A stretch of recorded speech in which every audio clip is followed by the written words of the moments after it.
Okay. Hello, everyone. Professor McCoy, welcome back to Dragon Age Inquisition. Sorry I'm late. As Eric said in the chat, children issue. Uh, my oldest is not wanting to go to sleep. She's been having issues with that lately. She just does not like sleeping, does not want to sleep. She had a bad dream the other night, all that kind of stuff. That goes. I mean, presumably you know how it goes. I don't know. All right, let's see. So, as we left off last time, we were trying to gain some renown and approval from the Avar barbarians of the Stone Bear Hold. Most notably, we're going to be trying to find their missing bear. Oh gosh, what was it? What was the term? Was it totem animal? The representative animal of their tribe, who was named Storvaker. The big old bear that we need to lure back here somehow. We'll figure out how. Hey, welcome, Bublin. Good to see you. There's that sword that I keep mentioning and keep remarking upon over and over in so many different contexts. And it's a little odd that the Avar barbarians are using the exact same very specifically stylized blade as the ordinary Inquisition soldiers and Fereldans and Grey Wardens and everybody else, basically. Oh yeah, Bublin asked if you heard the bad news about the KOTOR remake. Yes, I have. We'll have to wait and see, I guess, at this point.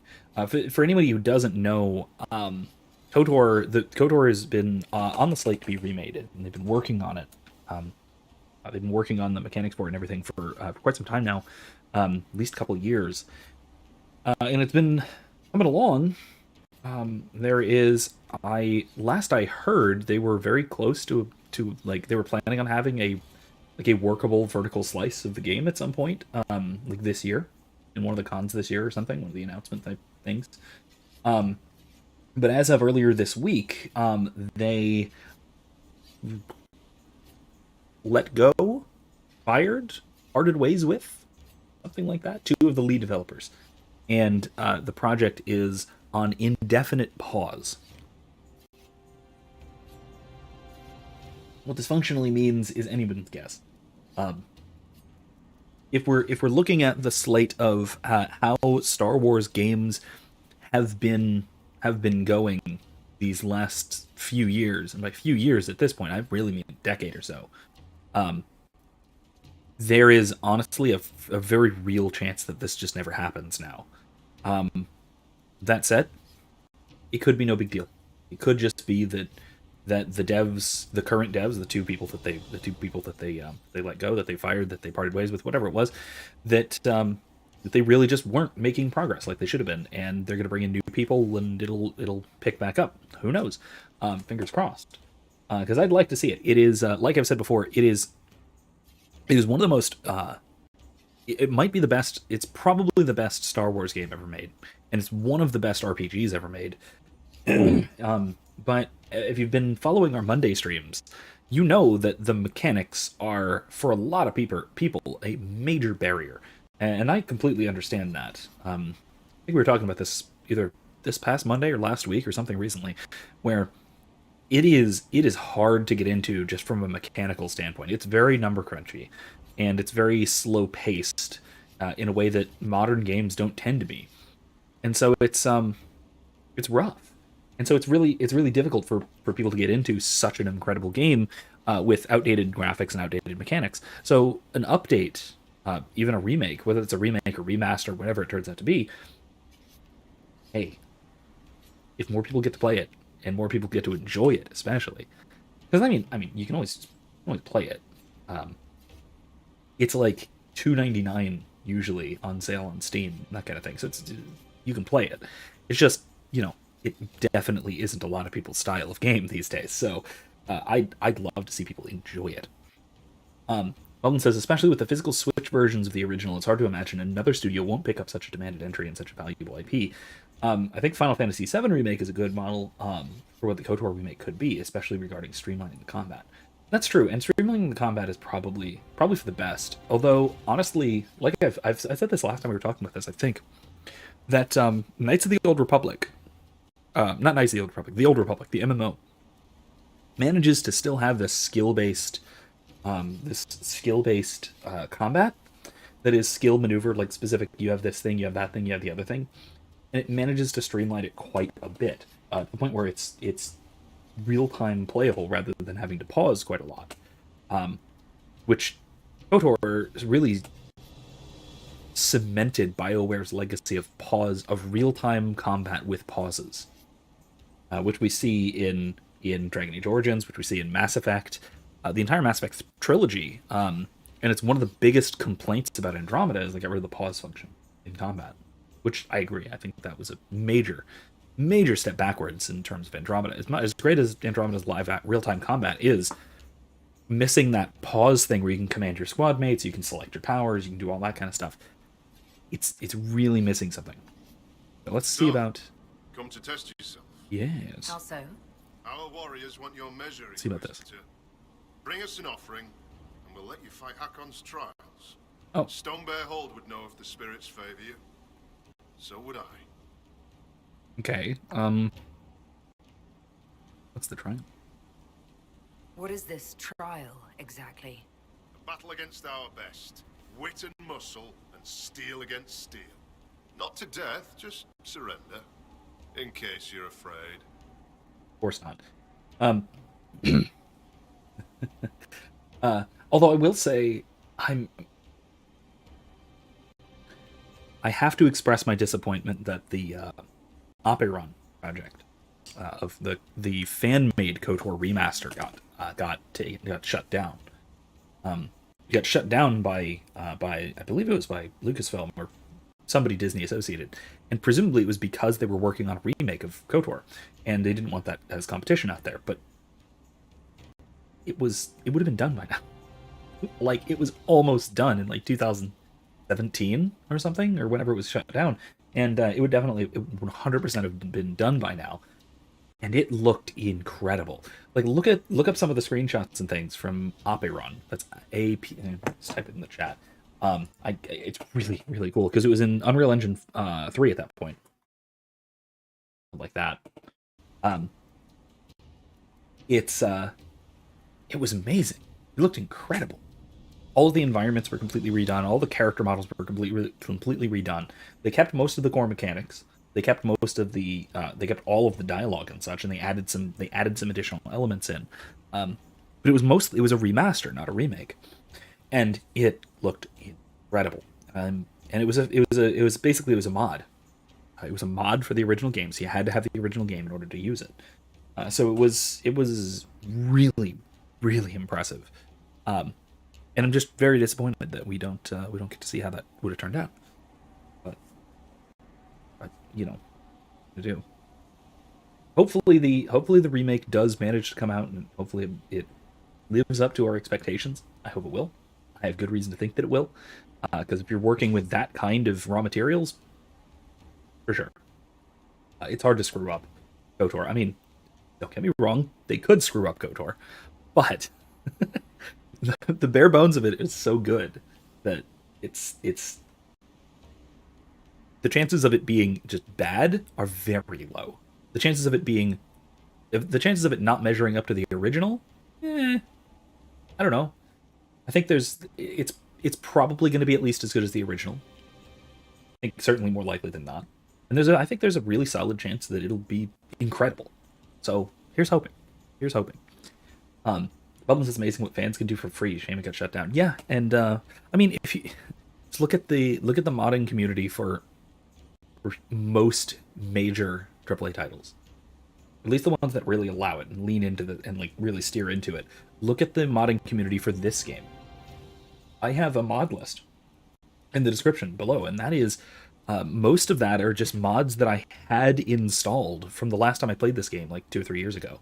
This is not just stuff that I specifically sought out to make it more streamable or anything like that. No, that's just what people have done to make quality of life improvements to the game, and every bit of it is 100% free. And people put tons of time into it, tons of effort into it, just out of love for it. And if you make a game, if you make a product that people love, people will put stuff into it, a lot. I mean, look at Skyrim. vanilla Skyrim, no one plays vanilla Skyrim.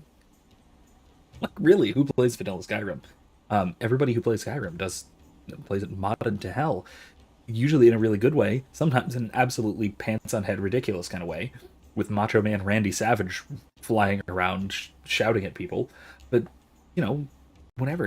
It's at this point, there are those games like Skyrim that are really just like platforms for modding. And then there are games like this, which are very good, but modders tweak it, fix things, and make things a little bit better, bring up that quality just a bit. And to me, it seems kind of silly not to do that, not to allow that sort of thing. But, I mean, if you can figure out how to monetize it, I guess they're going to try. And that's, I mean, Steam Workshop kind of thing tried that for Skyrim, and that kind of didn't go well. Fans hated that sort of thing, trying to have paid mods and things. Anyway, so let's figure out this fight for honor. That's a relief. Wouldn't want to widow the entire village. Oh, I like this. That's Bring good. the stomach to match those fine words. That was really good.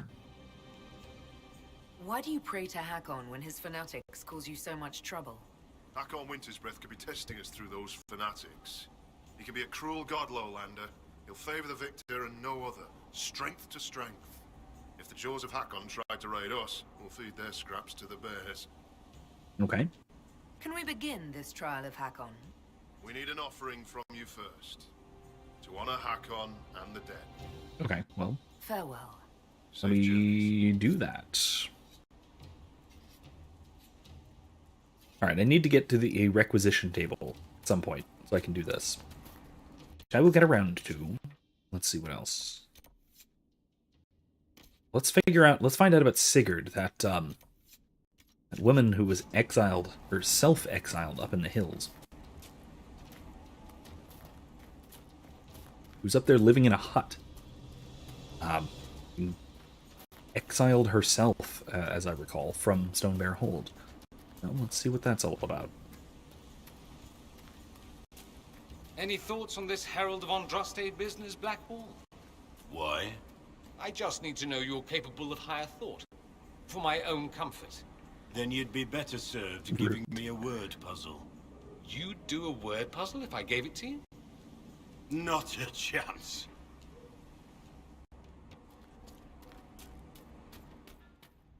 I love when insult fights like that turn into calling each other's bluffs. Inquisitor. Wonderful. I Oh, will she speak doesn't with know you anything later. about it. It's okay. Farewell. Okay, who would know something about Sigrid? Catch anything today? Nothing yet. Too many visitors stirring up the forest. Maybe up there. The gods don't like it. Yeah, no, Greetings, stranger. right there.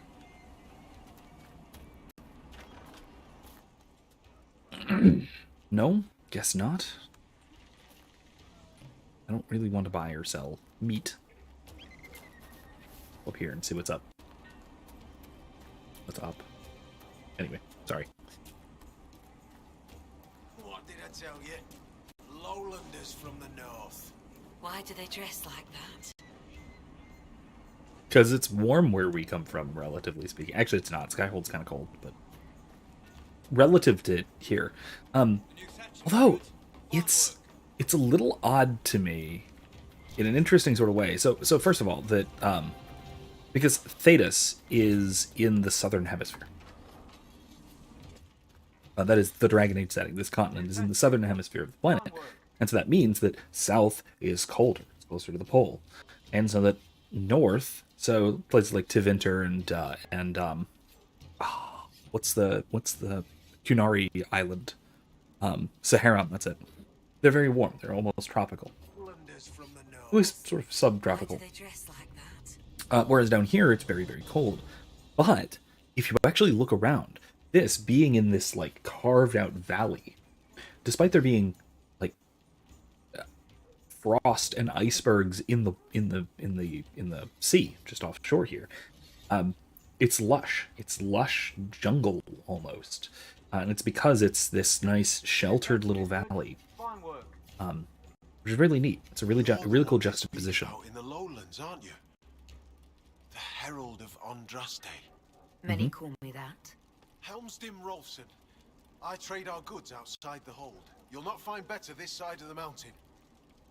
Have you traveled outside of Stonebear Hold?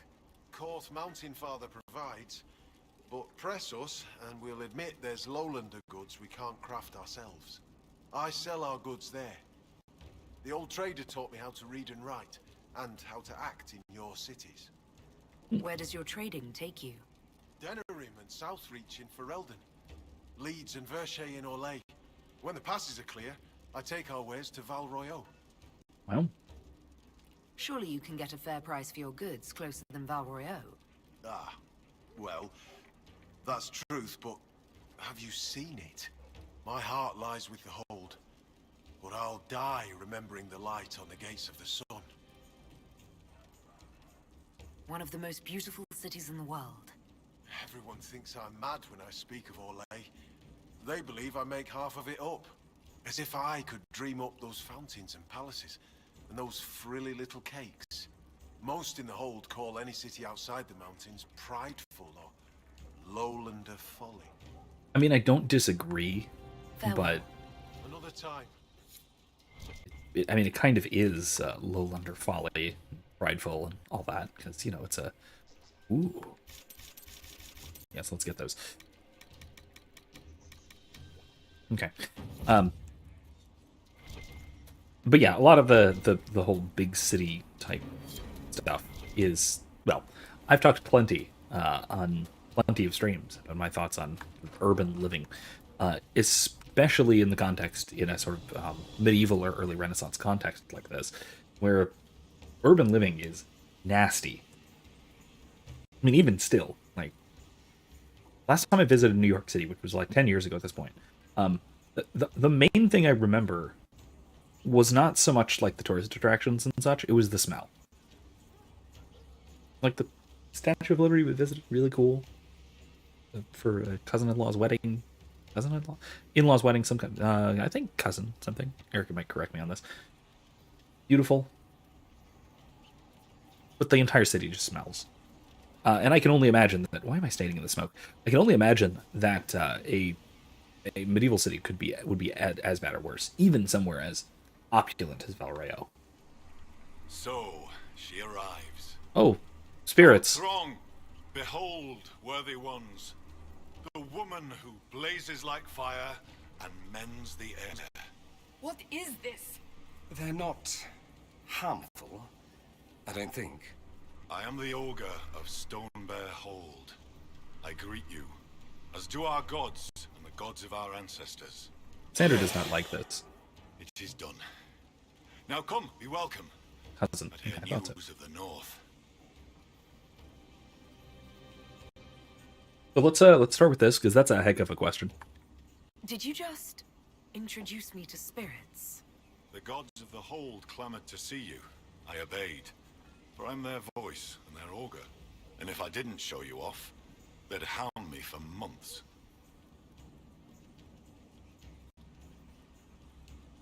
Interesting.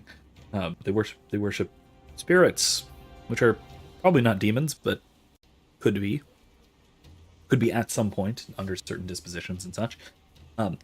Also, cool brigantine. I kind of like the armor, especially for cold weather. What did you mean when you said I blaze like a fire? How do you think you appear to the gods of the Fade? To those beyond the veil, your hand burns like the Watchman's bonfire. Are you saying every spirit in the Fade knows where I am? Only those nearby, but thoughts spread quickly among the gods. They tell me strange things. That you muddied Time's waters where the cliffs are red, and returned again. Yes. Kind of. I mean, Red Cliff. Cliffs aren't actually red, but close enough. I met a mage in the woods who said she used to be an augur's apprentice. Sigrid Gullstotten. She left the hold when I told her she must release her teacher. Aren't you her teacher? She might have heeded me if I were. Oh, perhaps not. It's time the spirit in her was free. She's an abomination? Every mage in the Stronghold is made one with the gods until they're strong enough. I thought Sigrid strong enough. Exile was her own notion. So she's possessed, which is troubling. Why did Sigrid go into exile? Sigrid built an altar by the shore for her rite of thanksgiving, a ritual to part her from her teacher. Sigrid claims her offering was spurned by the gods. The spirit remains with her, and she's taken to exile. So she's... It seems like... Although I'm sure there's more to it than this, but it seems like she is now involuntarily possessed, which is the normal way of demonic possession, I suppose. I'd like to ask something. Then ask. I've heard enough to realize that when you say gods, you mean spirits. Why do you pray to them? We offer to them. We don't pray like the lowlanders to a creator they think will weather all the ages. Do you actually think they're divine beings? Something more than magic? The spirits watched us even before we came from the north. They shaped themselves into our gods, and we grew to love them. Their secret gift is this, Inquisitor. They reflect us as water does the sky. They show us what we wish to be. That image gives us strength. For that, we thank the gods. Again, I think this is a good opportunity to talk about one of my favorite theological topics, honestly, especially in terms of, especially with respect to fantasy literature and fantasy world-building kind of stuff. It's that this, especially this sort of polytheism that's quite interactive and quite imminent, is in no way contradictory to monotheism, proper monotheism.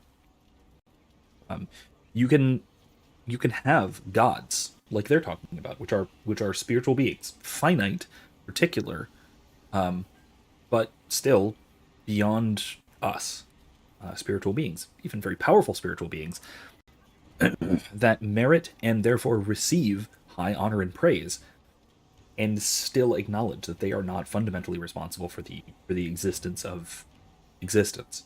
They're not that than which no greater can be thought. They are finite. They are particular. They are limited. They are not God, capital G, or in this setting, not the Maker. Those are separate things, and this is something that I think is handled rather well. It's that even as we discover more and more about spirits and about the gods and such of different pantheons, like the elven gods, the gods of the Avar here, the gods of Tevinter, ancient Tevinter in particular, that become archdemons. None of that in any way, at least not intellectually, threatens the faith of the Chantry. It does not in any way mean that there is no maker, that the Maker is really one of the elven gods, or really one of the Tevinter gods, or really just a spirit or something like that, which is unfortunately what I see in a lot of fan speculation. Because a lot of people speculate about, well, what are they going to do in the next Dragon Age game? Are they going to tell us who the Maker is? And then there's these massive discussions in the fandom about who is the Maker really? Is the Maker Mythal? Because everything is Mythal, at least in this game. Is the Maker... Oh, my favorite is the Maker Sandal? Sandal is the Maker. Which is... I love the theory because it's so stupid and because I love Sandal, but it's also very dumb and misunderstands what the Maker is in this context. And misses why discovering all of these things about Avar gods and Elven gods and Tevinter gods and all of these other gods and spirits and stuff has in no way threatens the faith of the Chantry, because the faith of the Chantry is towards something that is above all of that. Fundamentally and ontologically and metaphysically above all of the spirits and the Fade and demons and gods, small g gods. All of those things could perfectly well exist, and some of them probably deserve high honor and praise, but not the highest honor and praise. Something more like veneration and less like worship. Which is the same distinction that Catholics and Orthodox especially make with respect to the veneration due to the saints and the angels, and the worship due to God alone. It's a difference in kind. It's a very fundamental difference in kind, and this is why you see such similarities between the Catholic and to maybe a lesser degree Orthodox veneration of the saints, and even cults of the saints, and pre-Christian pagan cultures. And this is why, in a lot of cases, you'll find that Catholic missionaries were able to integrate a lot of pagan beliefs and practices into cults of the saints, is because they serve the same purpose in two senses, in a religious sense and in a metaphysical, ontological sense. In a religious sense, you need dedications to specific things. It's hollow, in a sense, to have only this particular religious relationship between man and God, between the lowest and the highest, so to speak, without a bunch of intermediaries and without specific intermediaries. And so it serves a religious purpose, for our worship, our practice, our relationship with those things that are above ourselves. But then further, they serve, that is, saints and pagan gods serve the same metaphysical, they have the same metaphysical and ontological role as well, which are these somewhat less than divine but more than mortal intermediaries between the lowest and the highest, between earth and heaven. There is a stratification between those things, again, both religiously and metaphysically, and without that you have a very, very hollow sort of religion, which is unfortunately what a lot of Protestants who reject things like veneration of the saints, unfortunately that's what a lot of them are stuck with. They don't have this rich religious experience where there is this layered vision of reality, where we are at a particular level of being. There are other things that have their being, that have us to thank for aspects of their being. Animals, for example, our pets, right? Of course, that's a difference in kind. That's a far greater difference in kind than between us and the saints, or even us and the angels. But the things that we maintain, the things that we are stewards for, our pets, the environment, for example, our communities, our cities, our property, even to an extent, well managed at least. That there are these sort of layers beneath us, and then there are layers above us, between us and God. And to just have this just me and Jesus kind of thing, that especially like modern American Protestantism has, to me, and to a lot of Catholics and a lot of Orthodox especially, they feel this loss a lot more deeply because they're further separated historically from Protestantism. They feel that loss. We feel that loss very strongly. But there's something missing there, in the sort of religious framework, the vision of reality. On an unrelated note, did I mention that I cut the tip of my finger off? Can't really see it. That's okay. I'm not gonna give a close-up view of it. But that was fun. Putting cheese for tacos on Tuesday, and a few layers of skin gone, so that was fun. We bandaged it up. Everything's fine. The gauze kind of stuck to it. Now that's part of the scab. Don't worry. I've gotten medical advice on this. That is probably the safest thing that you can do under these circumstances. So it's fine. It's very inconvenient and gross.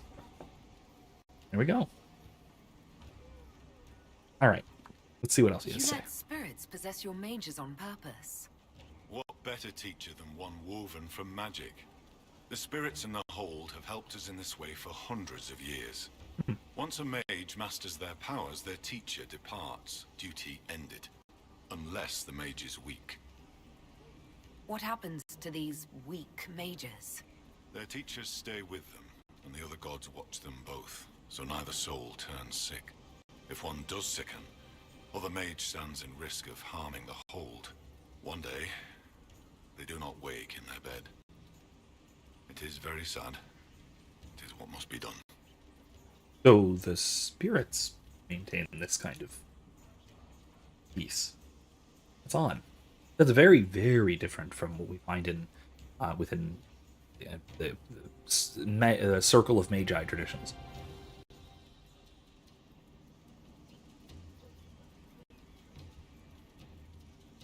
If we want to go, really, really productive about it. We have the sort of Tevinter tradition where spirits are to be controlled, which they often are, but often are not, and the spirits break free and possess mages and terrible things happen. And then we have the Andrastian or the Circle tradition where spirits are to be fended off, they are to be feared. And then we have here where spirits are to be cooperated with, but that also can have, all three of these can have disastrous, dangerous consequences because spirits are fundamentally unpredictable and very powerful beings. So yeah, it's interesting. It's a fascinating setup. I assume Augur is another word for mage. I am a mage, yet not all mages are augurs. I give counsel to other mages, and the same. In turn, an augur takes counsel from the gods and shares it with the Hold. I make their will known to us, and ours to them. So you're an ambassador to the local spirits? They protect the Hold. They help drive off spirits who've gone bad with rage or gloom. The gods live with us. Ignore their offerings, offer them nothing, and it weakens us all. Or they become demons. Farewell. Or they become demons. That's definitely, like I said, that's definitely a very interesting setup. That totally just makes me want to draw my weapons just for funsies, but I'm not gonna. No, it's a very interesting setup from a sort of northern lowlander Andrastian perspective, where, and especially as from a very chantry perspective, because it was a good chantry girl. Keep saying. It's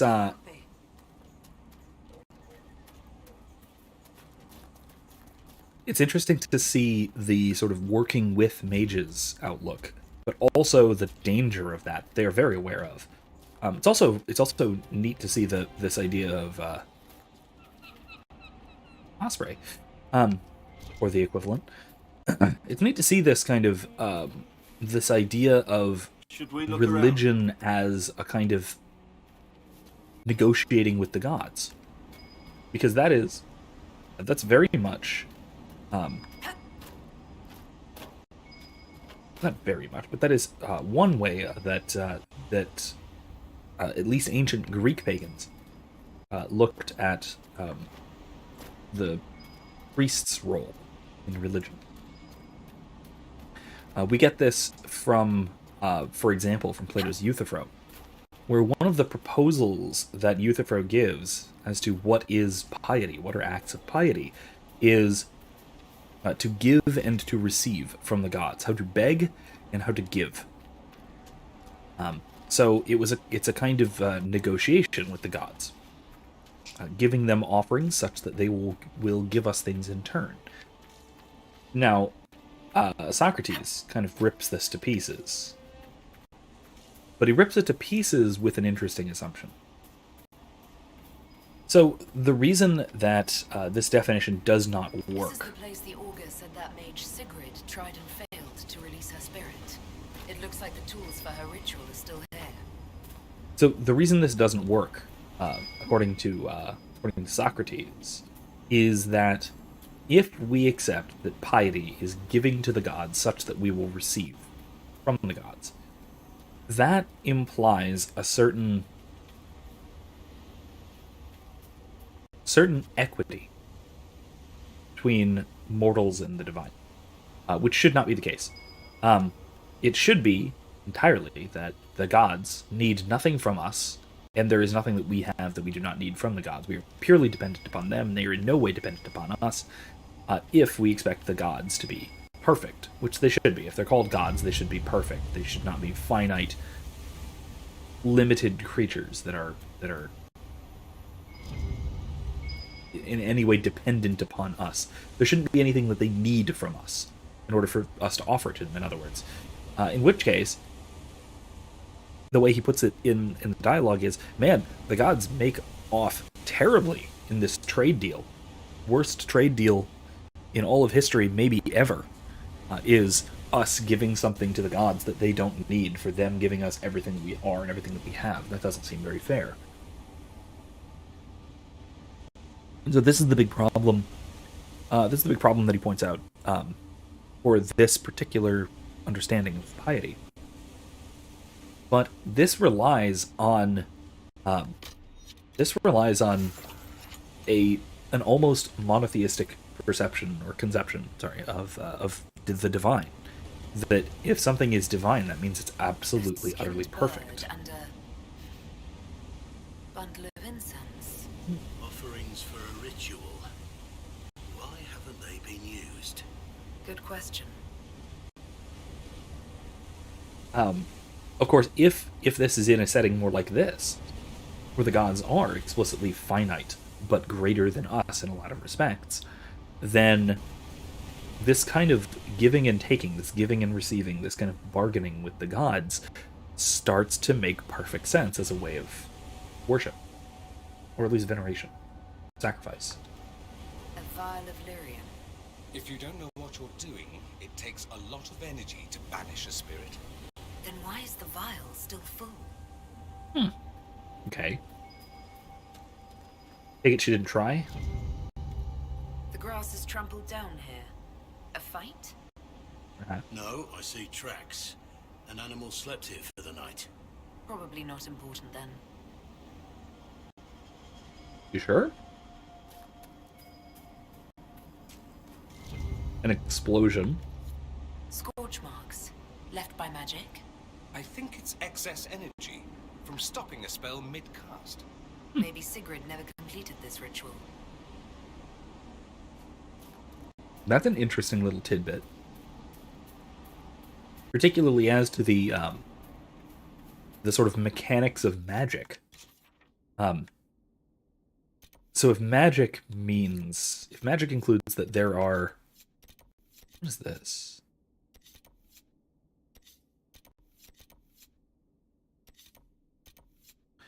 If magic requires that you gather in energy and then that energy needs to be expelled, then that's an interesting, an interesting danger in spellcasting that we hadn't really, I don't think we'd really learned about, except maybe in a codex entry that I didn't read on stream, maybe. But that's a really interesting possibility, that magic involves this kind of gathering and then relinquishing of power.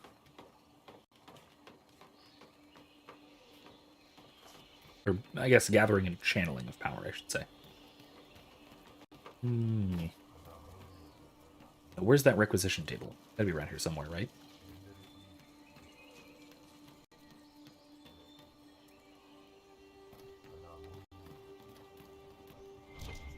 Over there, okay.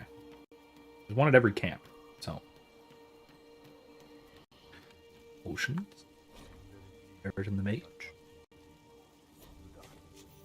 Okay, an offering. Okay.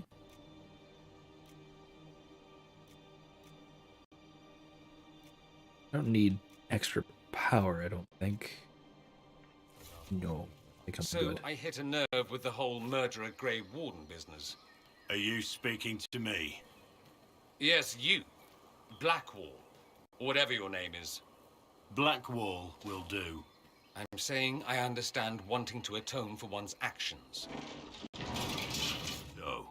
Enough to know when I've stepped in it. So I apologize. Oh. Oh, that was very nice. Surprisingly nice. I mean, Dorian has the sensibility of a nobleman. So certainly he knows the niceties and knows how to and not to insult people. He just chooses to be rude a lot of the time. Very consciously.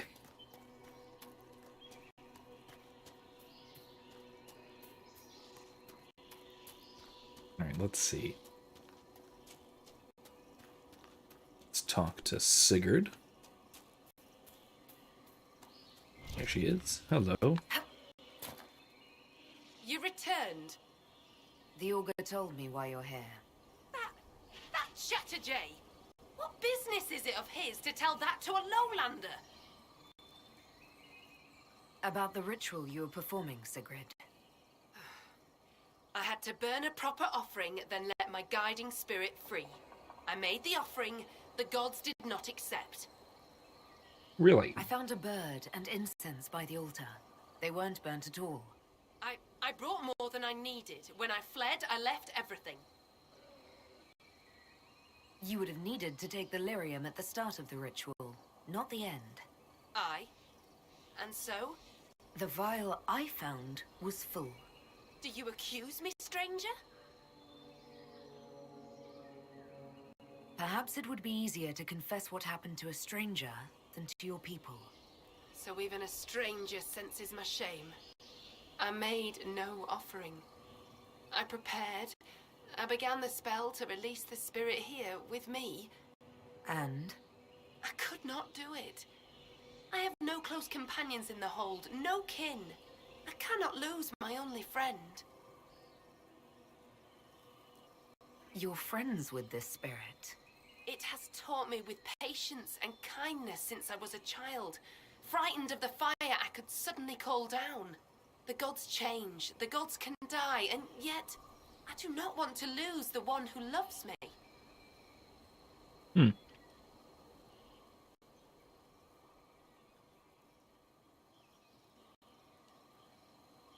So how does your teacher feel about this? Does he want to stay? He would, if I asked. The gods that teach the spirit touched are kind. I think the Augur knew.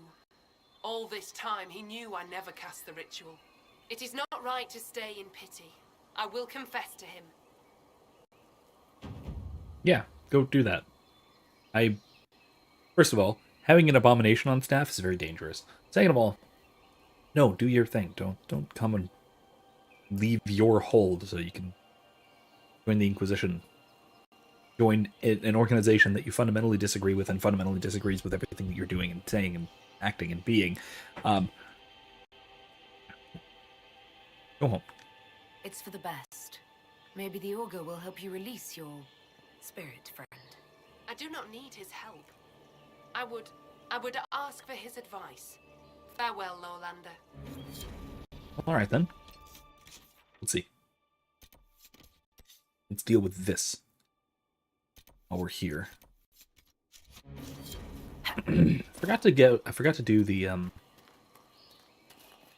forgot to go find some more shards throughout the week. Maybe I'll do that at some point. Like I said, when we're mentioned this before, but once we're done with this DLC, the next thing I kind of want to do is the area that has where you actually use those shards. Ooh, jeez. Barely hurt you at all.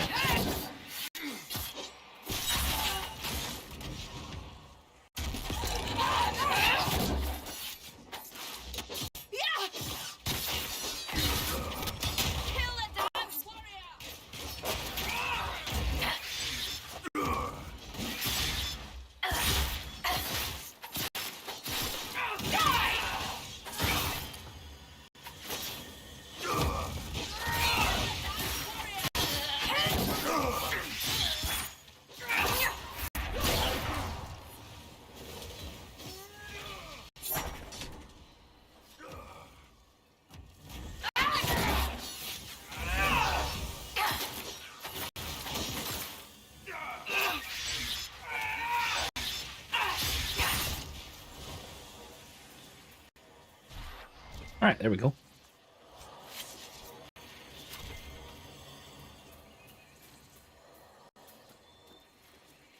I think they're just sitting here, directly below our camp. We seem to be perfectly fine with that. Okay. I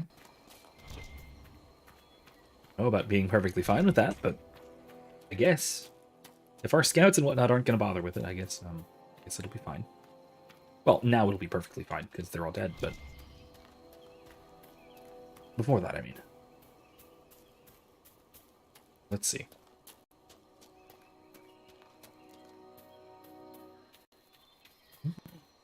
Deventer structures. Let's see. Fall.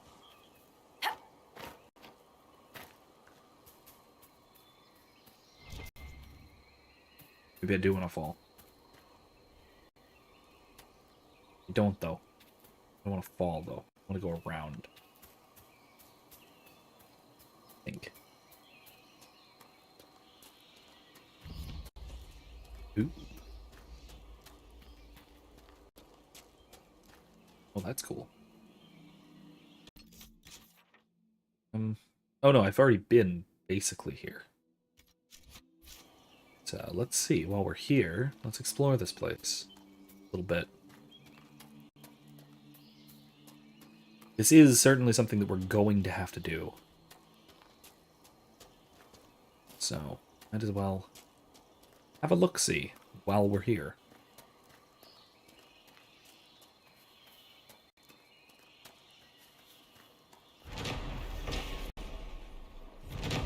Razakale's Reach. Razakale, one of the winter gods. It seems the Jaws of Hakkon would rather we weren't here.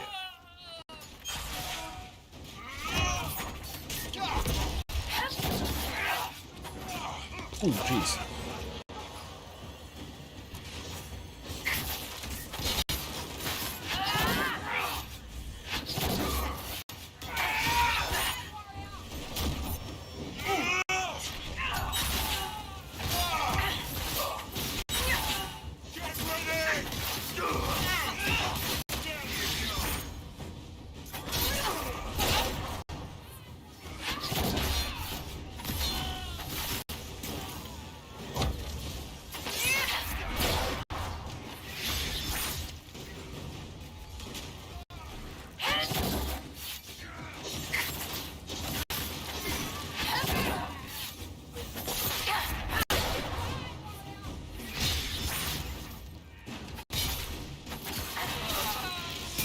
Oh, there's a lot of them.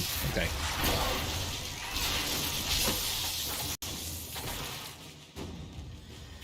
There's a lot more of them. This is quite the group of. Oh, hi there.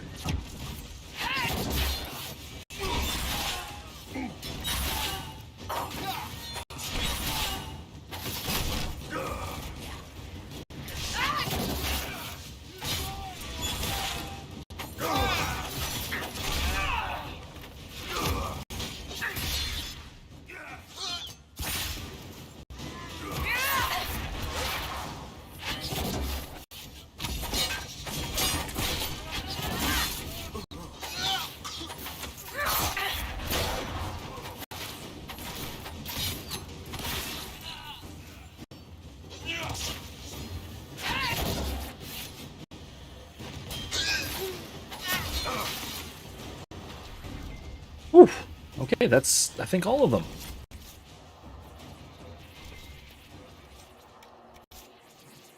Wow, okay, I didn't intend to do that, like, at all.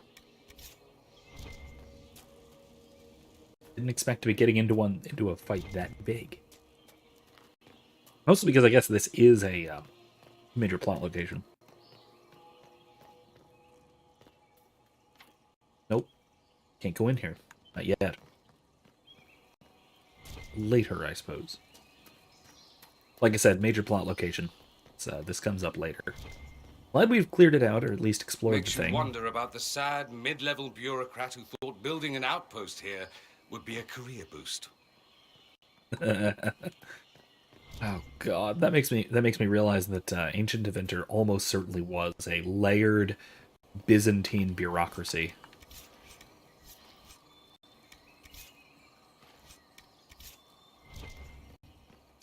Just horrible.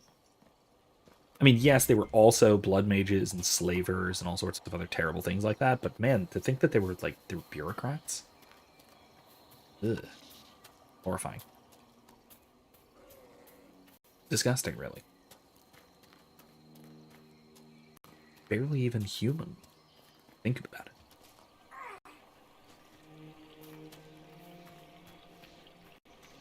I don't mean, oh, they were kind of elven. No, barely even human, like less than, not sideways from. Anyway, And of course, the whole slavers and stuff. That too. That's bad too.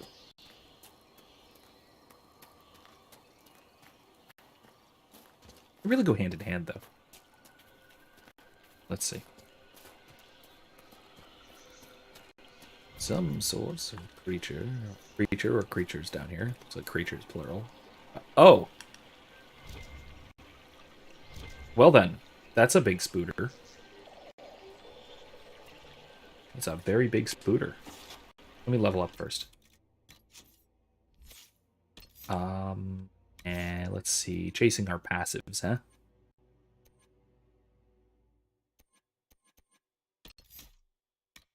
Does this help me at all? Dexterity.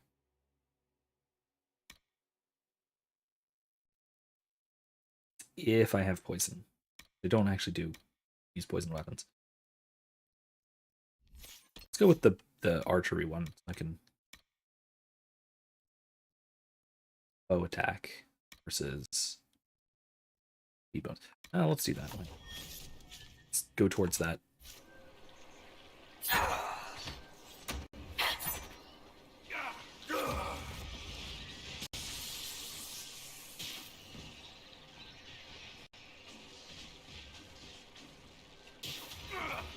Okay, they're going down there, I guess, so I might as well too.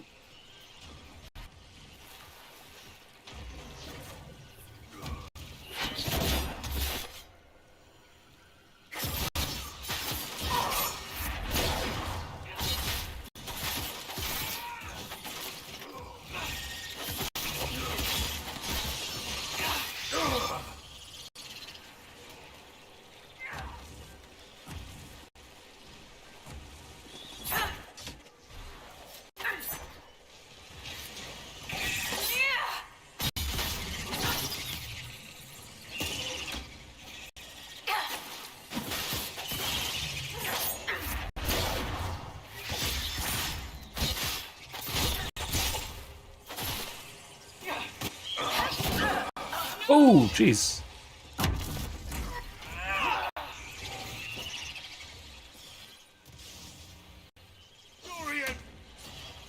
Uh-oh. Dorian's down too.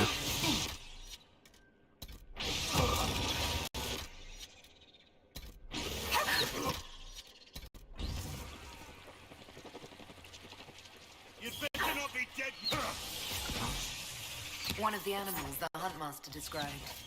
Fascinating. I suspect it came into contact. How are you talking, Dorian? Reminds me of something we were just talking about in Discord about if you're dying in D&D and still making death saves, instead of being unconscious, it's better from a narrative and like dramatic standpoint if you're still up and struggling to speak. I actually kind of like that. So you can have your dying monologue. You can even have your crawling towards your allies as you are without hope.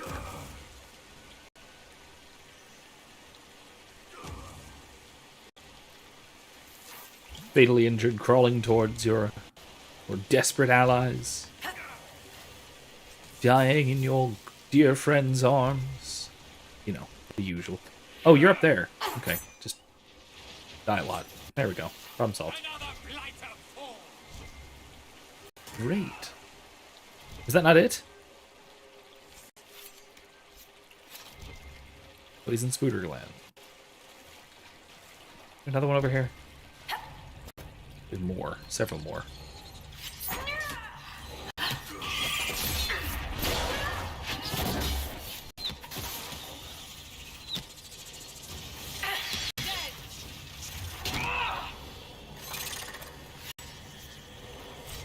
Quite the spider lair here, isn't it?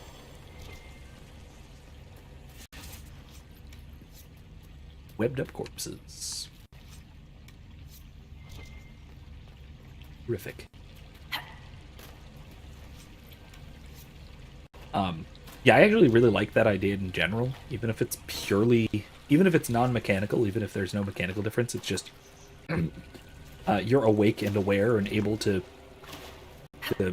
speak to your companions as you're dying and scream in pain and for help and all that kind of stuff.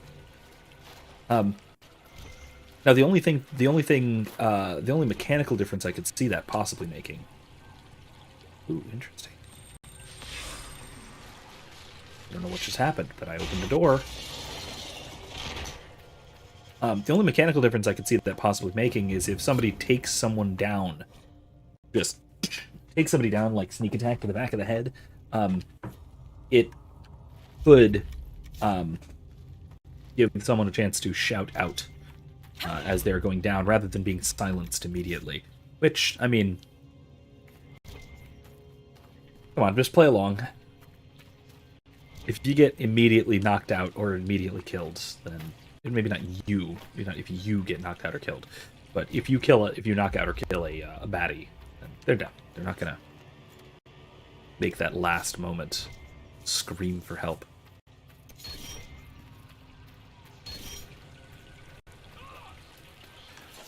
Why are there more?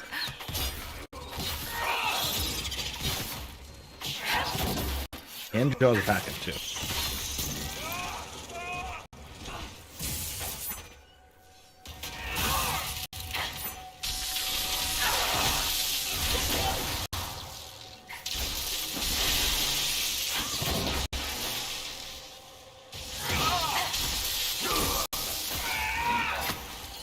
Otherwise, yeah, like I said, I really do like that.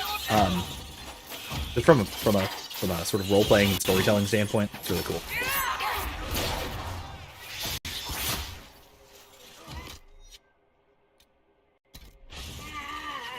The historian. Oh, he's way back there. There. He's out of range. Okay.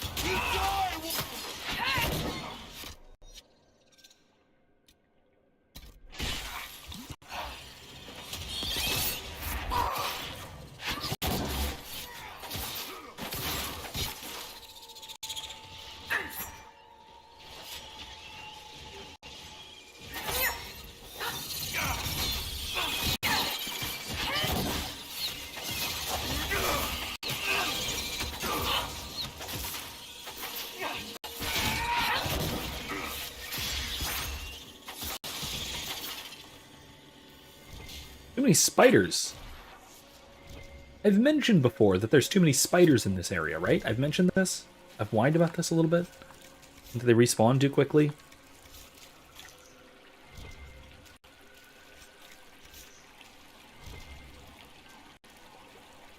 Yeah, I'm pretty sure I've mentioned and whined about this before. All right, so there's that. There's this. Let's go here. Go there. Alrighty then. Okay. Let's see if that guard belt, if that's going to be good for wall. Master guard belt. Cassandra. Superior guard belt. Here. No, superior is better than enhanced. Okay. I thought so, but never know. Alright, cool. Let's go. Actually, wait. Oh, wait. I need to restock my potion. Oops. Requisitions. Potions.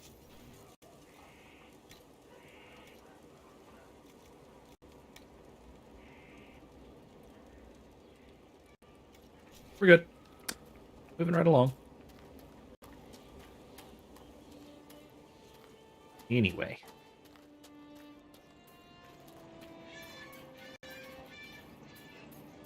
See what I mean about the tropics, which is juxtaposed with just bitter cold? I think that's very cool.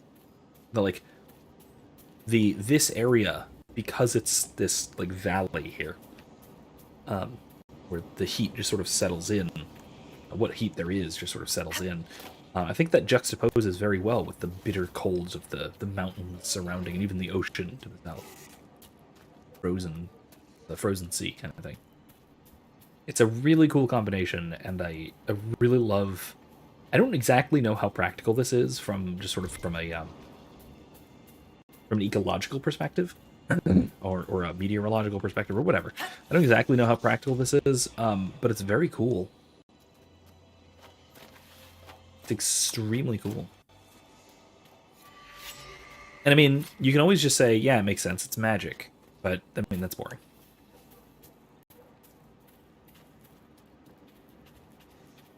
Like I said, I prefer my world building to make at least some degree of sense. And if there were established magic which changes environmental areas, like whole areas, that would be one thing, which there is in this DLC, I will note.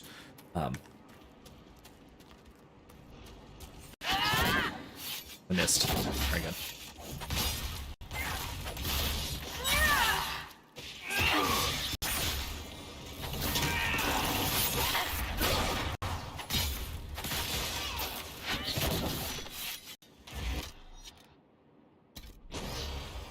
Nah, never mind.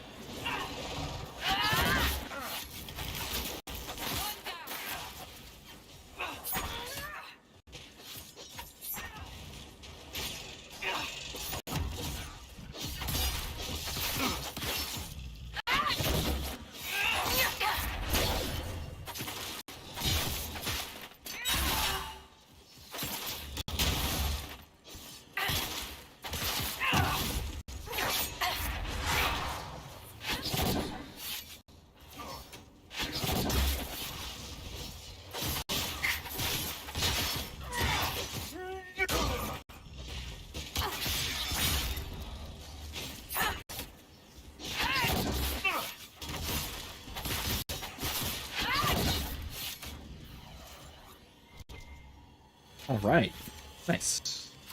You know, I really love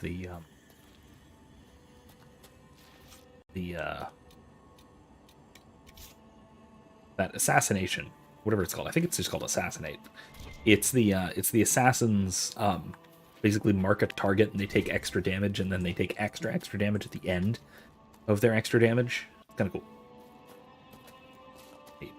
Like I said, I really, I've said this before, I keep saying it, I really like Dual Daggers Rogue.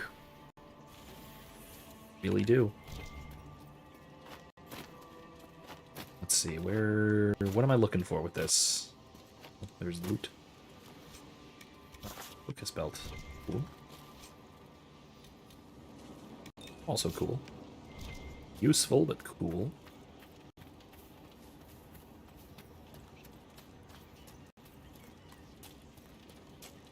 Listen for runes.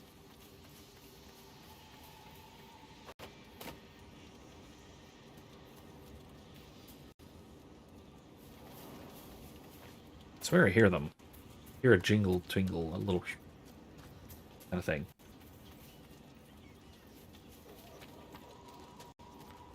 But where?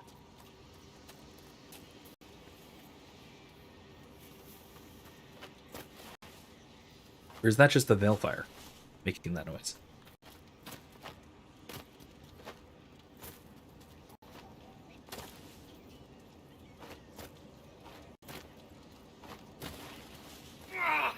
Ow. Okay, you guys can get up there. Some of this looks intentionally climbable. I'm not going crazy, right?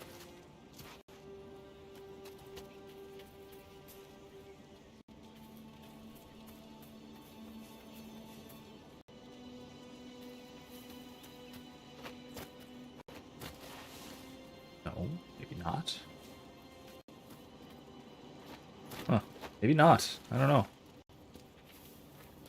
Even going crazy. Never mind. Alright, never mind. Moving on. These are all just shards, right? Which I'll get those eventually. There's another ward to place. Oh, that's a thing I gotta do.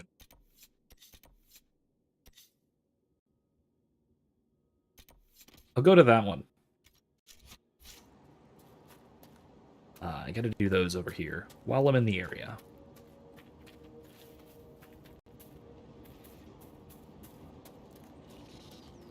Keep on going. Like I said, I gotta, there's a lot still to do as far as, ingratiating ourselves to Stonebear Hold. A lot more to do. But there's also just these little exploration-y side quests where we're helping our companions, we're helping our fellow Inquisition soldiers, they're the scouts and outposts, that kind of stuff. We're hearing really cool birds, and we're hoping this guy. Love the tropical birds. Tropical bird. I'm sorry, no one will get that. No one who ever watches this will understand that, but whenever I hear tropical bird, I immediately hear it in the voice and inflection of a little segment from Baby Einstein's that semi-educational, semi-bright shapes and colors kind of show for little tiny babies. That so far all three of our kids have watched for hours or days on end. And so currently Monica's all about it. Including when they're going through like the different animals in different places and all that kind of stuff. One of them is tropical bird, and it's specifically tropical bird, and it's some kind of a parrot, or it might be some kind of it's some kind of a parrot.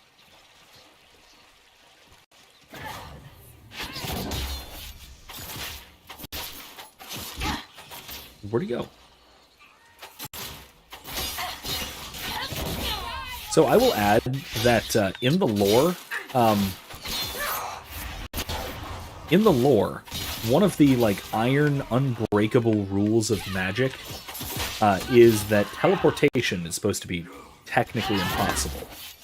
Like you can use magic to move faster, but it is supposed to be absolutely completely impossible to actually teleport with magic. Oh, jeez. Okay, fine, just kill him. I don't want to waste potions or anything.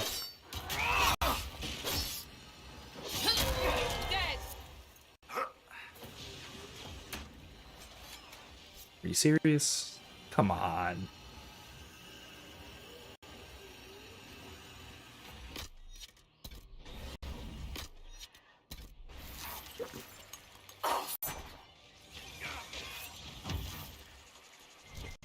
There we go.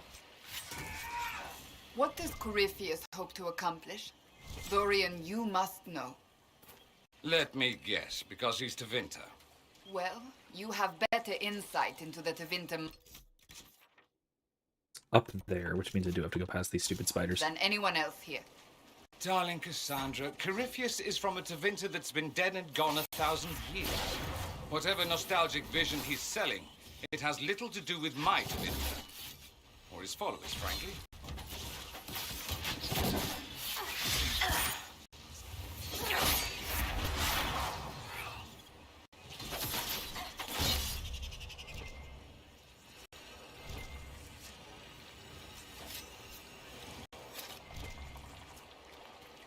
That's actually an interesting point as well that I don't think gets explored well enough in a lot of fantasy stories, that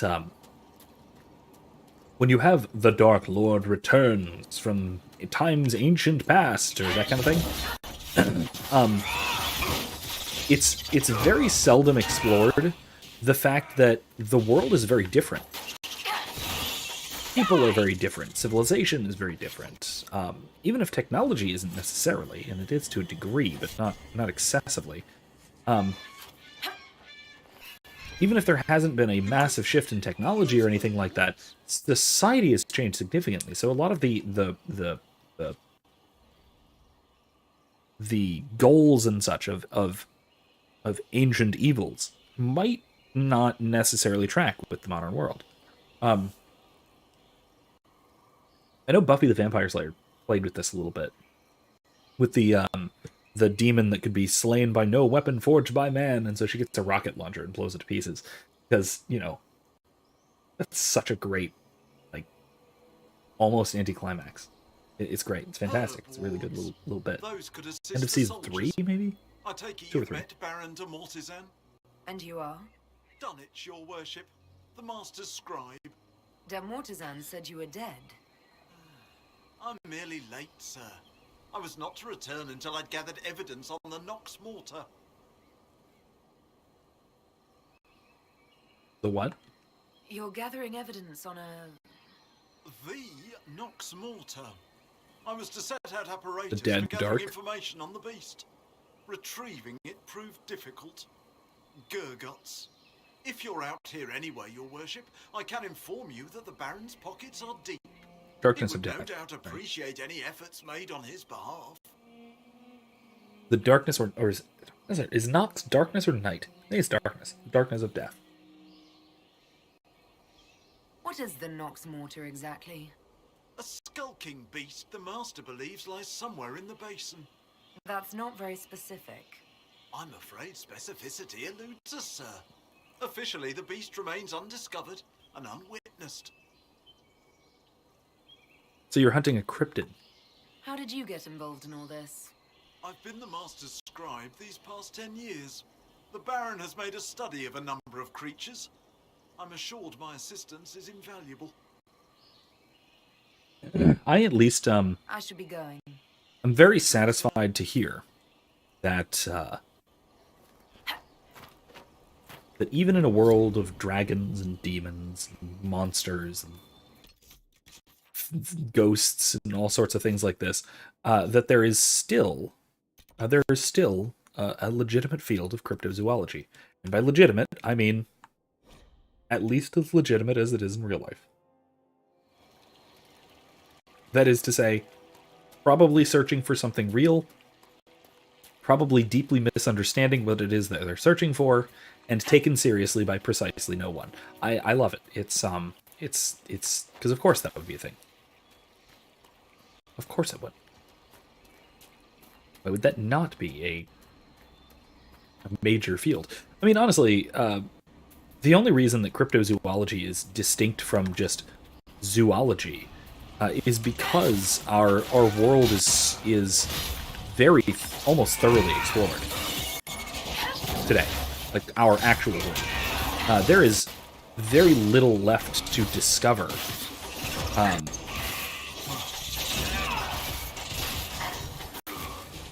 In terms of, you know, our biological world.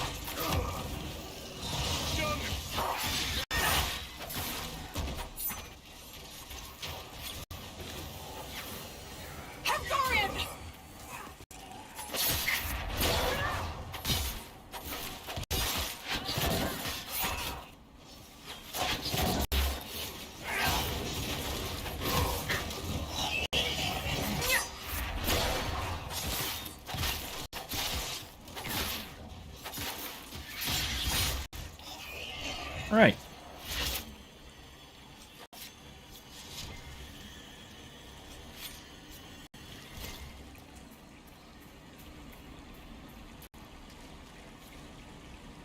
Have-to label.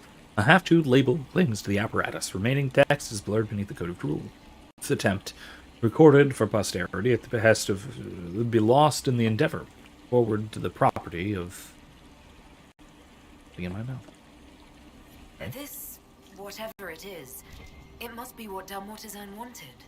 I'm sure he'll be able to attain information from it. Unless... The Knox Mortar. Was part of this eaten? Oh no. Let's do the last one of these while we're here. We need to go back to Dalmortizan eventually, but yeah, let's not do it right now. Let's not do that right now either.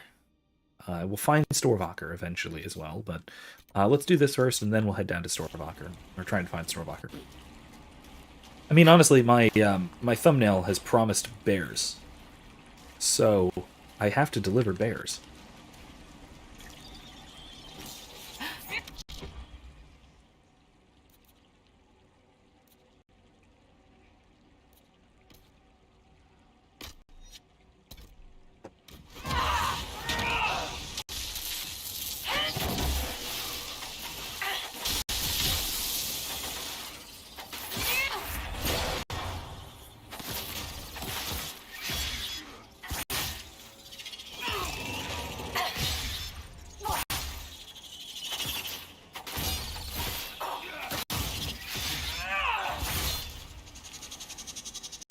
Okay.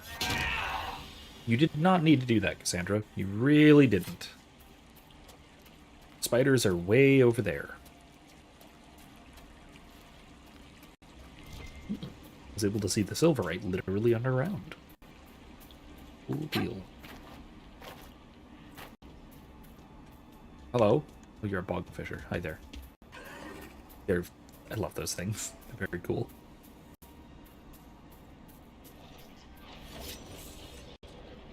Did we attract their attention? Nah. Guess not. But there it is. How can it be so dark?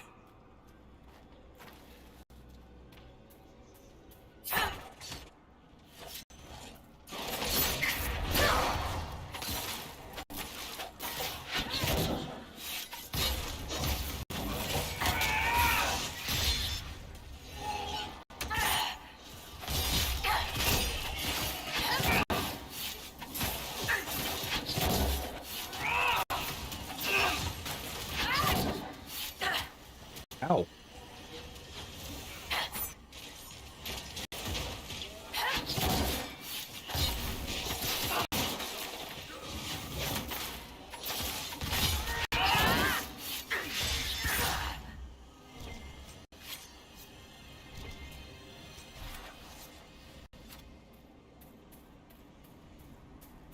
Alright, so we need to get down there into this swampy area. Which means I need to remember how to do that.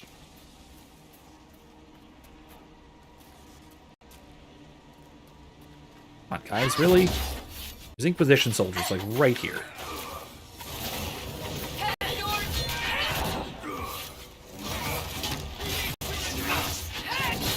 You need to retreat, Dorian. I'm fine.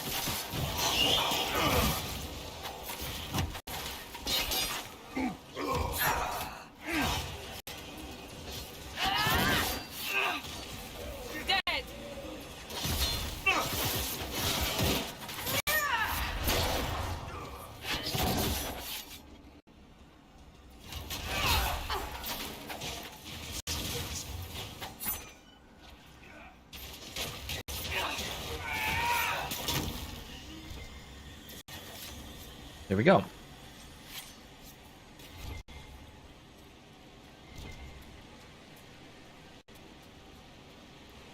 Get... Black wall. No! Stop taunting the wildlife. Alright, anyway. I wonder if we can just drop down here. Stop fighting things! I feel like this is gonna go horribly. Let's try it anyway. Swamp Koonsdorten.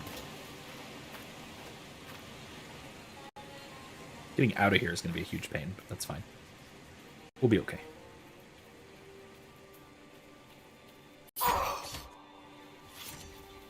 Hey, Khalid.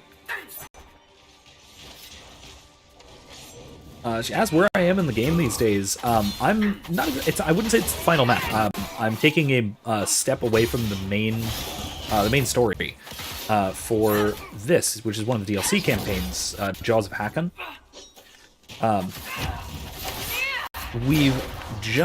The last major story mission we did was the What Pride Hath Wrought, I think it's called,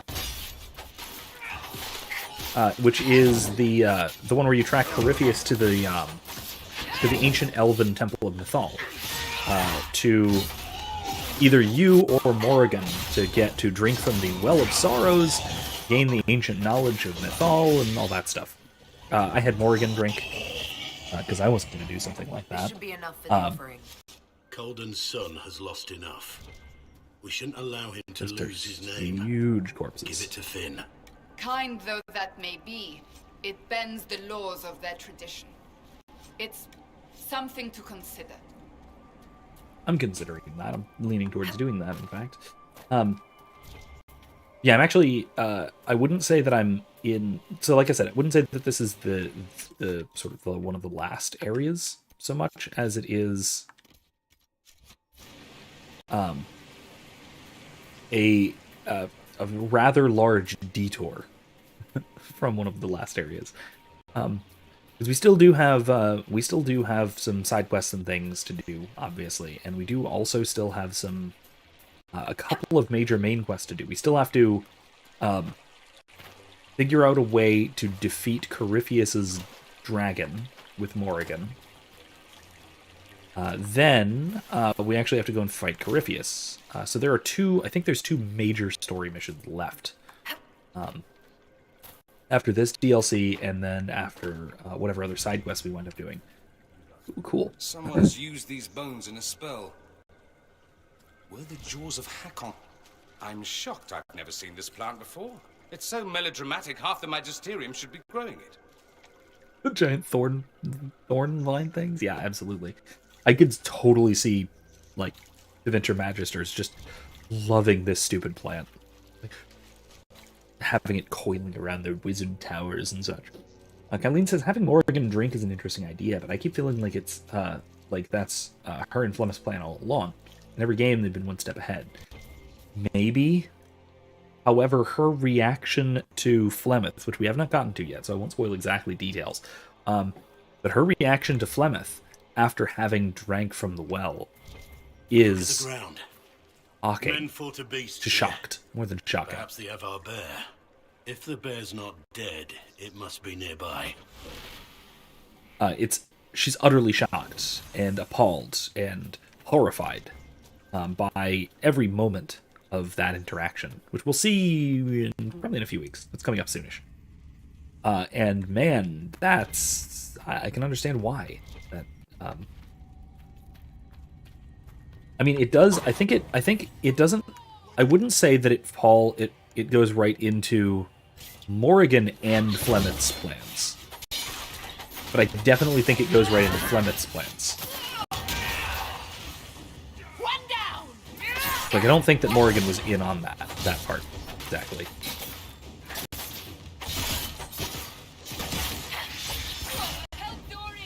Come on, Dorian.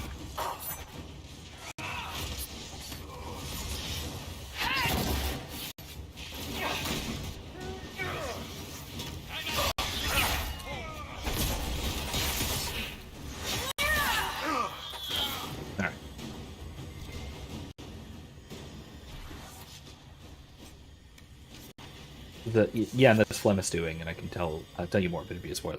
Yeah, I have played this before plenty of times. Hey, excuse me, what are you doing here?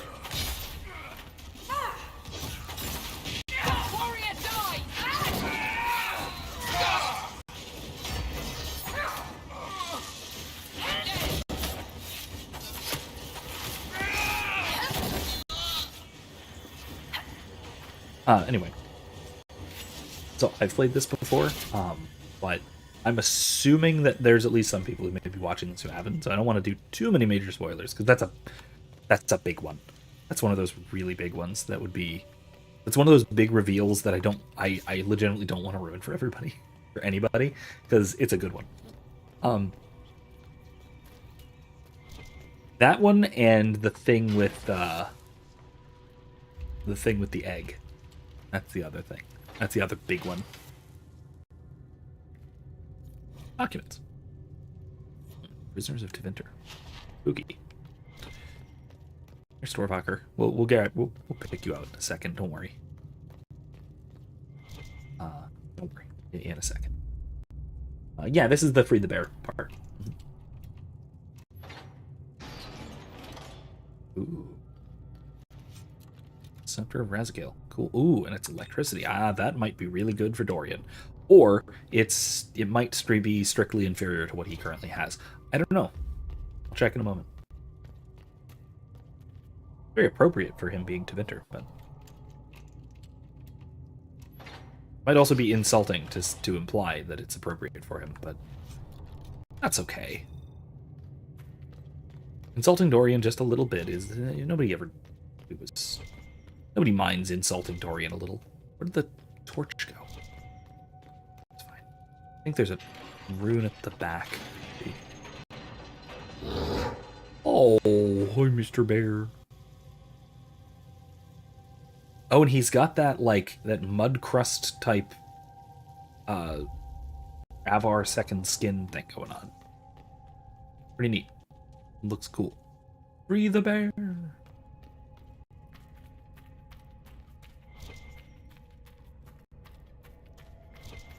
Yeah, what she takes from Morrigan's son. Yeah. I don't know if... Like, I'm as distrustful of Flemeth as Morrigan is when it comes to...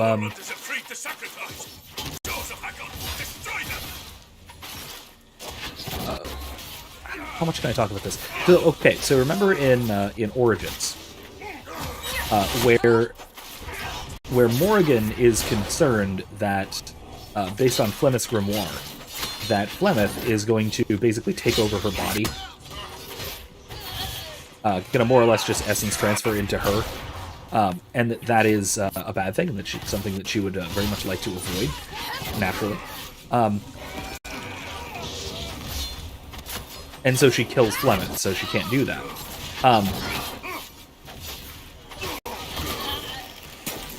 It seems, without doing too many more spoilers, because we know, first of all, we know that Flemeth survives. We saw her in Dragon Age 2.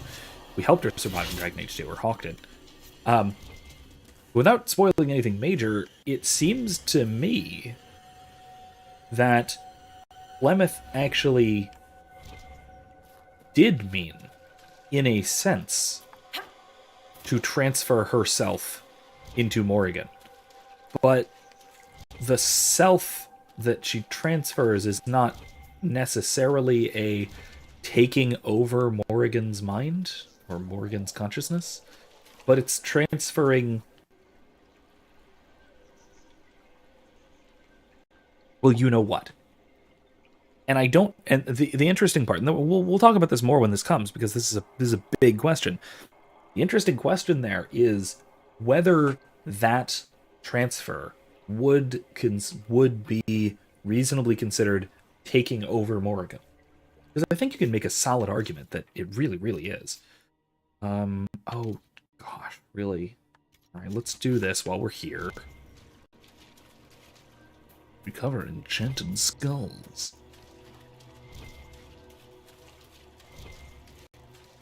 Is it gonna, like, ping? Or no? Am I just gonna have to wander aimlessly until I find them? Feature. Cease. Anyway. But yeah, I think that, as I was implying, I think that a solid argument can be made. Oh, they glow. It's handy that they glow.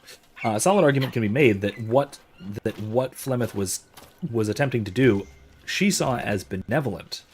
I do think that Morrigan would not have seen it that way, even if she fully understood what was going on.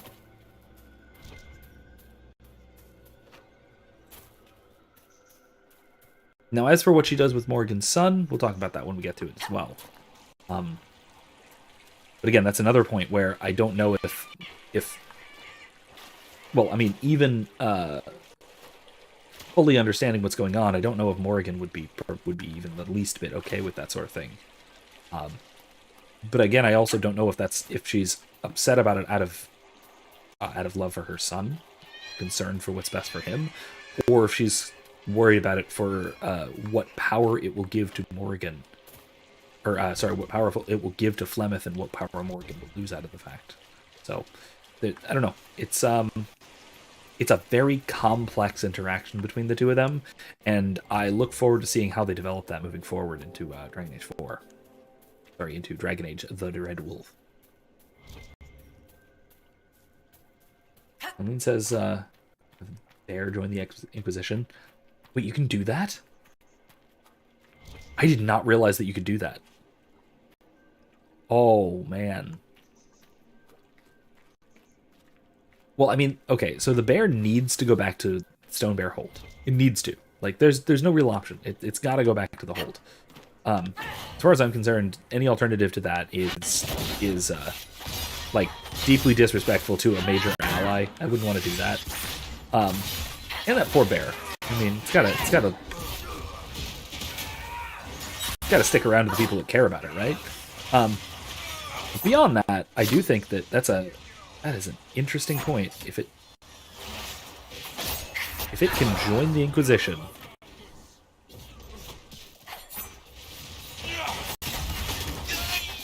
there we go. I'm thinking about that. I'm really thinking about the bear joining the Inquisition now. I didn't know you could do that. I forgot. Honestly, I don't remember if I either forgot or just didn't realize How that. do you get your Not sure. hair to do that, Dorian? With magic? With proper hygiene and grooming. Maybe all three of you should get acquainted. He does have spectacular hair, though. He really has spectacular hair. Anyway,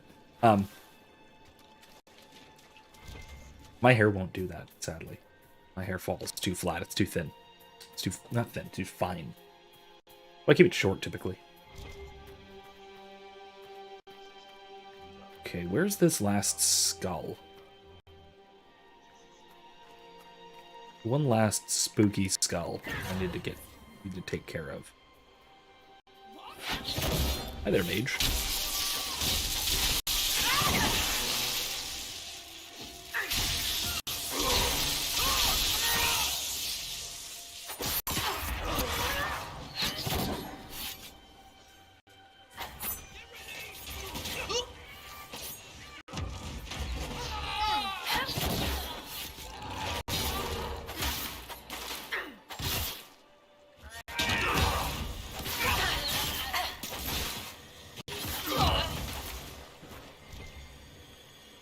Okay.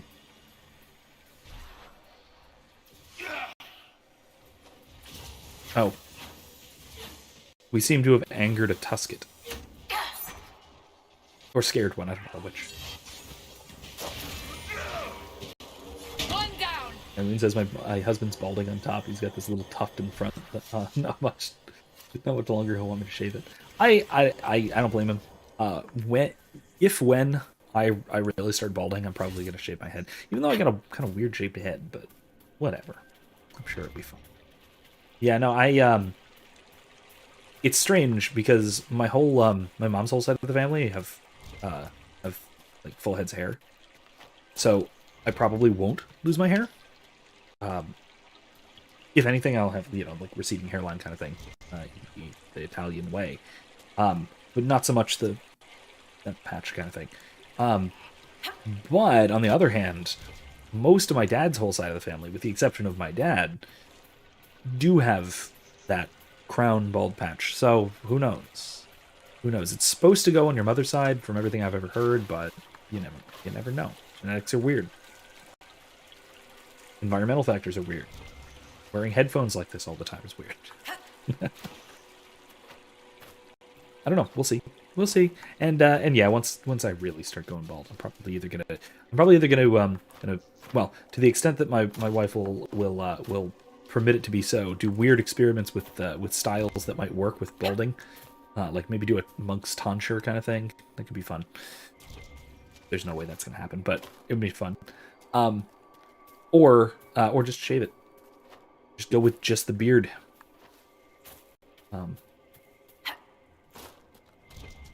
Which can definitely be a good look. Just bald head, just the beard can be a very good look. There we go. Last one. I think that's the last of the bones.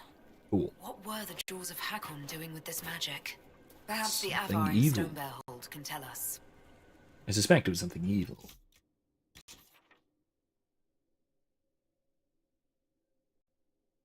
Oh, yeah, I should do this. While I'm in the area, I can get over there. I should do that.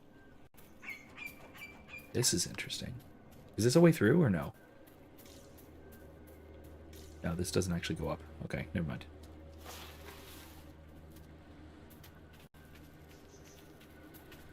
Oh gosh, yeah, no, Kylene says men forget to protect their scalp from sunburn too, you've noticed. Yeah, that is, that's very true, yes. I do, certainly. Like I said, my hair is very fine. It's positively reflective with how blonde it is, but still, it's far too fine to be sufficient protection from the sun. And even as a kid, I very often would get sunburn directly on my scalp, which is just horrifyingly uncomfortable, especially when it peels. That's terrible. As a kid, I had short, like, buzz cut hair, like more or less like this, maybe a little shorter. And I got sunburn on my head, and it started peeling. It was peeling off in like whole sheets, like it should, but it was peeling off through the hair. So it had all these tiny little holes in through it where the hair follicles went through. It was neat. It was gross. And it hurt terribly.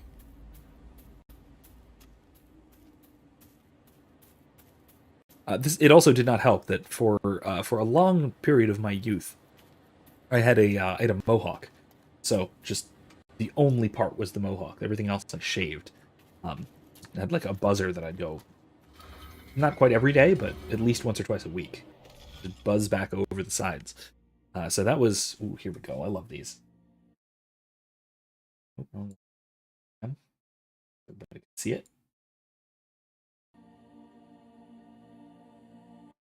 Yeah, it was... that hurt. I burned myself with the mohawk, too. That was plenty of times. Then I actually usually remember, because it's bald. Then I would actually usually remember to use suntan lotion on there, but not when it was just short. Kathleen says Frostbite base. It's the last map I always do. Finish everything else first. I finished almost everything else first. I still have a couple of main story quests before that. I wouldn't wish my dad's melanoma on anyone. It sucks. Easily preventable sunscreen. Yeah. No, I got to the point where...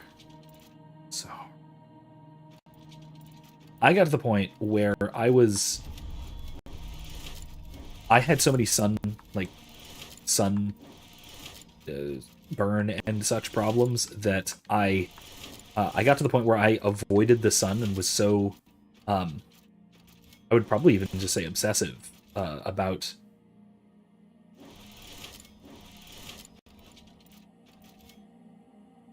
oh no, I goofed it, didn't I? I goofed it.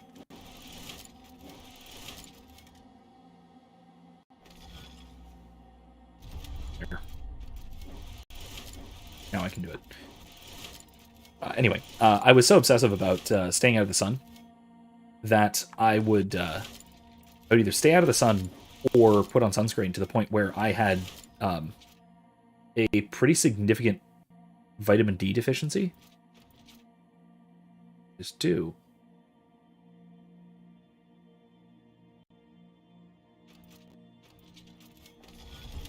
Let's try this again. Like throughout, like in high school and then a little bit into college, I had a pretty nasty vitamin D deficiency, just because I would,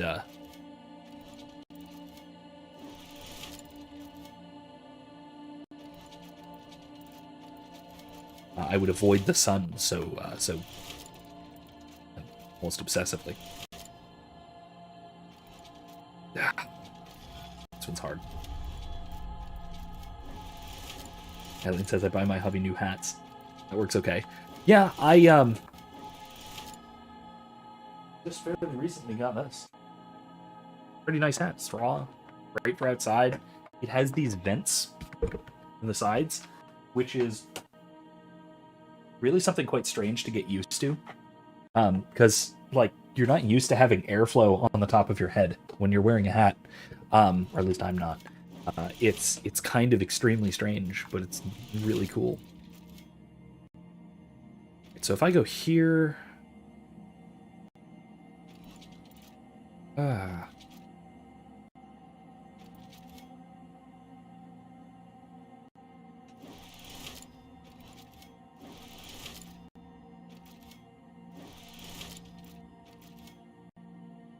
No, screwed this up. Okay, let me try this again.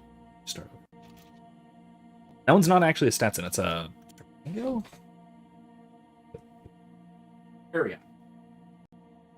Ariat. I've got a Stetson. I've got a felt Stetson. That I don't have right here. That's in the closet somewhere. That one in a box because I don't want to get getting dusty or anything. This one I don't mind too much. That was relatively inexpensive, only like $30 or so. Let's try this.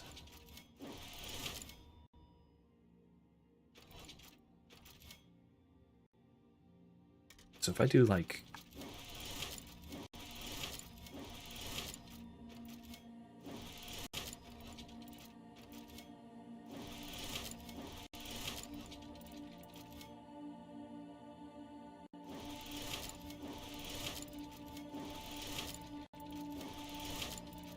I goofed it. This one's hard. Okay, let me think this through. Let me think this one through. But anyway, I got that one, the Ariat, because the Stetson is a little too nice to like wear outdoors, like out if I'm doing, especially like yard work and stuff.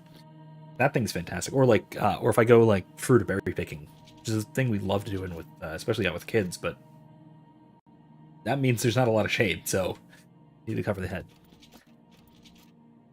This is a tough one. So typically for these, my strategy is usually find something that I can do a complete loop, and then another complete loop. But I'm having trouble with that. So if I do a loop on that, on these bottom ones here, I do a complete loop there. I can't do another one. Do a complete loop there. Maybe. So if I do this. There. Then I go here.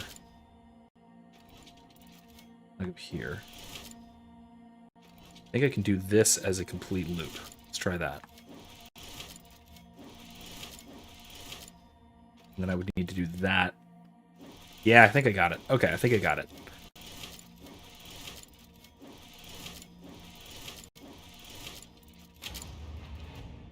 Okay. Wow, that was hot. That was actually kind of hard. Oh man, that was a good one. That was a good one. I love those puzzles. Some of them are actually quite difficult.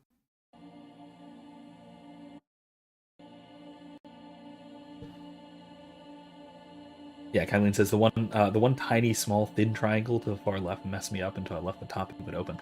Yeah, like I said, my strategy for these is typically do things that you can close off a full loop first, and then move to the next thing that you can close off as a full loop. That usually works out for me for doing these. It's a decent, like, guiding strategy, even if it's not, like, a perfect step-by-step guide for it. It usually more or less works out. So that's at least something. That gives me a way of thinking it through. Because that's really, I mean, I teach logic and critical thinking. I should be good at these sorts of things.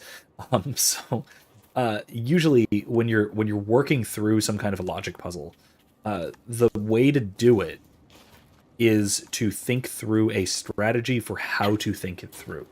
Then work it step by step. I'm just going to fast travel. This is silly. Not the Ogre. Go to Chieftain first.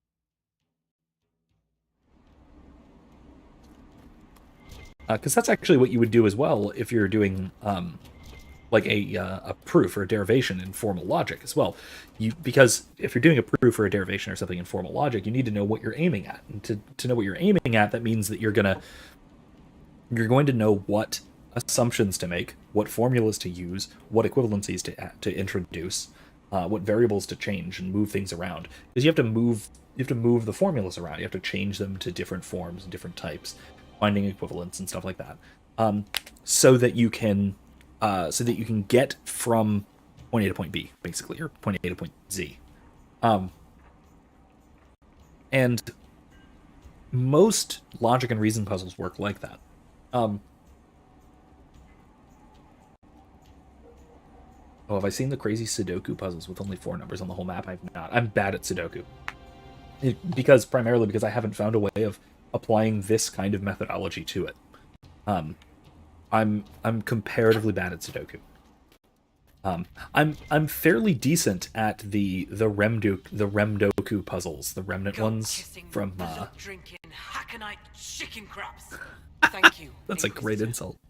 Storvacker has returned. The ones from Andromeda. I'm okay at What those. you This is and gonna be she fun. did to the Hakkonites who held her. Entrapping Storvacker, the Jaws of Hakkon broke their peace oath with Stonebear Hold. Our blades are yours. Cool. Good deal. Is the bear okay? That's important. I assume your bear is all right after whatever they were going to do to her. She is fine. As for what they were going to do, my hunters brought items back from where they held Storvacker. I know what they intended. It is not something you will like. Something few Avar would tell Lowlanders. but you must hear it. The Jaws of Hakkon sought to bind their god in mortal form and bring war to the lowlands.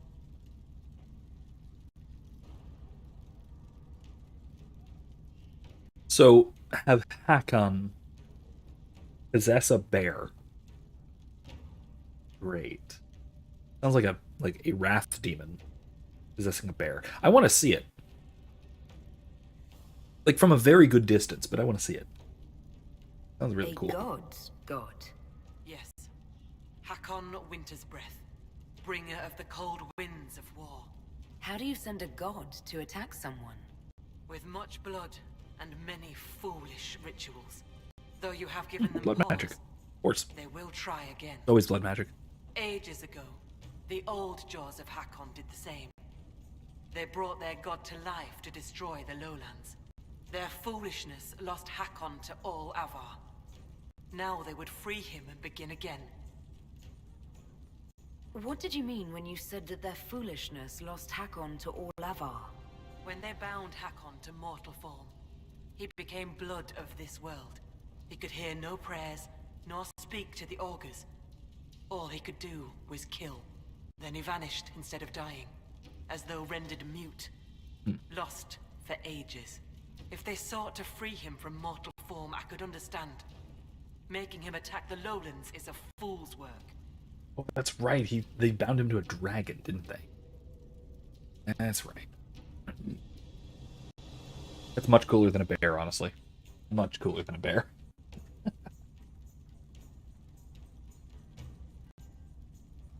What would happen if the Jaws of Hakkon succeeded in their plan?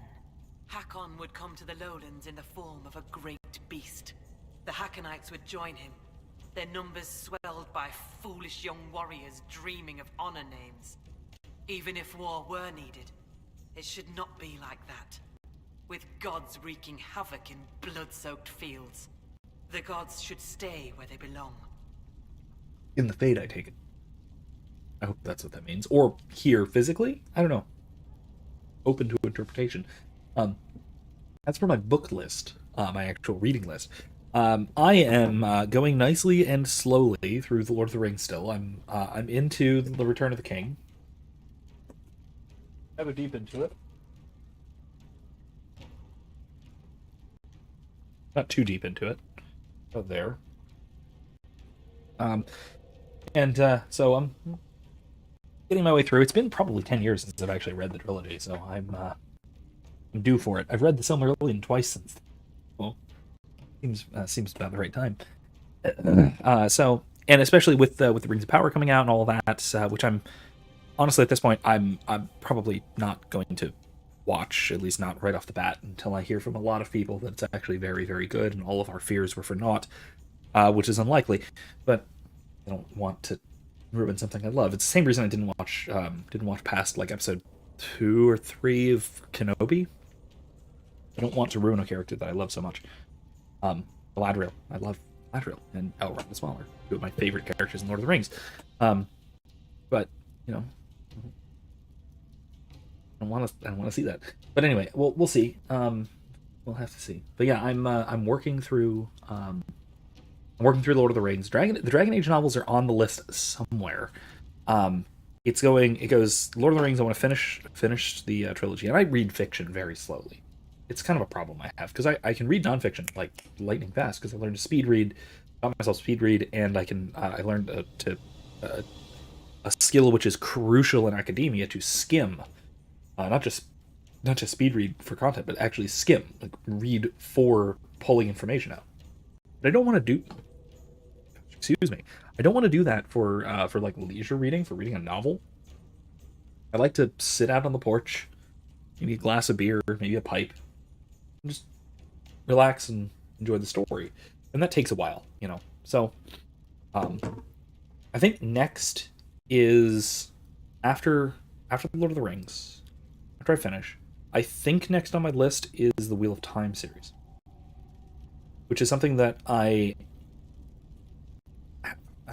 never read before, and I've heard wonderful things about it, and especially like I've recently been noticing a lot of similarities between the mythology of the Wheel of Time and the mythology that's been presented here, in Dragon Age. Dragon Age borrows a lot from time that I had never noticed before. I watched the Amazon series, and it was bad. But I keep hearing from basically everyone that, oh man, the books were so much better. The books were so much better. It's so well written. I can't believe they did these great books. And I was like, well, I should give the books a try, shouldn't I? So that's on the list. I have a few like pulp comics that I want to read as well. I have a few collections of Solomon Kane that I want to dig into. The Dragon Age books are on my list. I definitely want to read at least some of them. And if I can find it, there's a bande dessinée comic, a French graphic novel. If I can find a copy of it, it's it's a high fantasy series. It's only in 2 parts in English right now, and it's hard to find. But I read about it somewhat, and it looks really good. I really want to give it a shot. Yeah, I don't have the time to sit and read usually, or the ability to focus. And by ability, I mean the environment to focus. Typically, the problem if I'm going to sit and read is either it's in the middle of the night, which I'll do, and I'll get through a lot at a time. Then it's the middle of the night, and I have to go to bed at some point.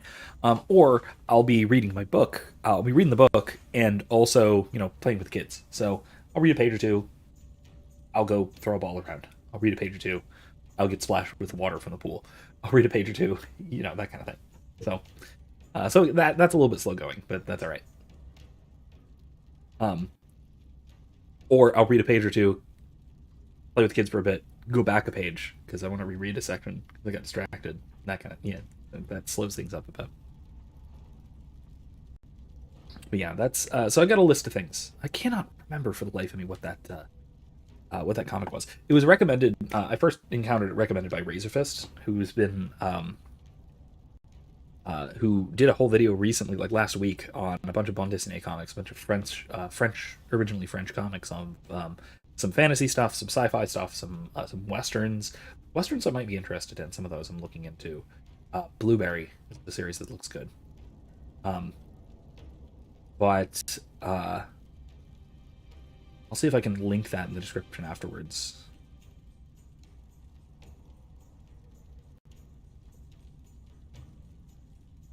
Yeah, that's some of the stuff that's on my reading list as well. Got a long fiction reading list and very little time to read fiction. Because again, once I'm doing more academic stuff as well, I'm doing class things. A lot of my reading time gets taken up with work reading, which I do enjoy. Don't get me wrong. I love reading philosophy, bread and butter. There's a reason it's my profession. It's because I love it. But at the same time, it means I don't get to read fiction as much. I read stuff about fiction a lot more than I read fiction, which is a little twisted. The Avar wouldn't like the idea of war with the lowlands. Is that what your skulls say? It does us no harm to be feared. If our land is threatened, we will happily fight. And a raid here and there keeps both sides sharp. But we have no need of your lowlands. Not when our goats are fat and our fish are plenty. And not when the sky is torn with demons. Only a fool fights in a burning boat. Like that. A good idiom. I'll mention it as well on the last note that I think I've probably read a dozen books about the Lord of the Rings since, like, nonfiction, like academic books on the Lord of the Rings, since the last time I've read the Lord of the Rings. No, because I've only read it twice. I read it when I was a kid, right before the movies came out, and then I read them again in college, and then again now. Whereas I know there's some people who will read the whole series once every year or two. Man, that's a hell of a commitment. Based on what we know, what must we do to stop the Jaws of Hakkon? Their hold is an old lowlander fortress. It is shielded by a great wall of ice. Magic even the Hakkonites do not know. Unravel its magic, and we will scatter their bones so the lady never finds them. Okay. We still need a way to melt the wall of ice around the Hakkonites' fortress. Do you have any ideas? No. It is lowlander magic and nothing to do with us. Our spirit talkers are useless as battle goats. The Hakkonites must have found the magic in the old fortress. Speak to your people. Perhaps they will know more. Okay. I will speak with you later. Fair hunting. And then it says The Queen's Blade by T.C. Southwell. The last series I enjoyed, looking for new books. Becoming a Vincent had me laughing myself out of my chair, but it's a romance, probably not your thing. Not usually. Not usually. As far as fiction goes, I love cozy. Which is part of what I love the most about Lord of the Rings. Is it's very cozy and comfy, especially for being such an epic high fantasy. It's very because the writing is so slow, and because it goes so slow methodically through all of the descriptions, you can really settle into it in a way that a lot of other literature doesn't let you. So I really like that. I also like my favorite thing about most fantasy and most literature in general is probably world building. I love when a world is built well and all of the details are filled in nicely, which is what I used to love, especially about the old Star Wars EU. So much of the galaxy, a whole galaxy-spanning civilization across 20,000 years, so much of that is filled in with varying levels of detail. That was really cool. Really like that sort of thing. I had a visit from Sigrid Gulsdotten. She had much to tell me. Will you separate her from her spirit? Only she may fulfill that oath. But together, we will seek guidance from the other gods. Okay. I found skulls with spells on them left out by the Hakkonites. What are they trying to do? Skulls. So, bones. Magic cloaked in blood. Stone hidden lie the tales of this hold. Here's the means to find them. Return when you've seen all the god runes, and I'll tell you why the Jaws of Hakkon did this. The ritual thing, or is this like I actually need information thing? Why not just say what's going on? Because you hail from the lowlands. If you'd know more about the Avar, put some effort in the knowing. Besides, okay, I can respect those that. runes took me months to carve. I should be off. I can respect that.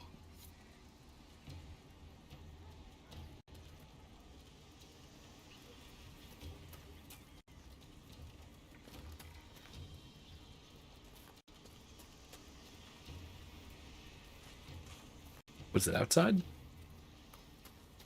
Wind seems colder than it should.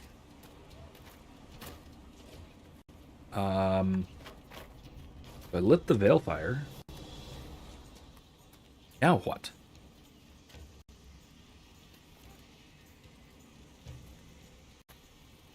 Be welcome. I should be help me, off. are you? Farewell.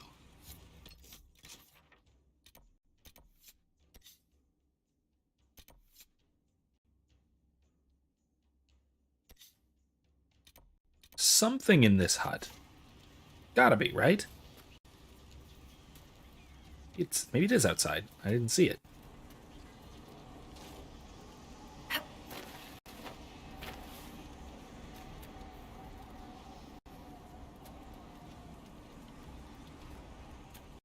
Wind seems colder than it should.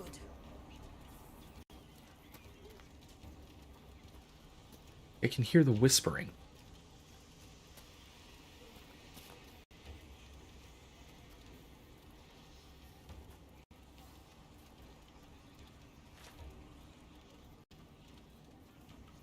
Okay, I guess not.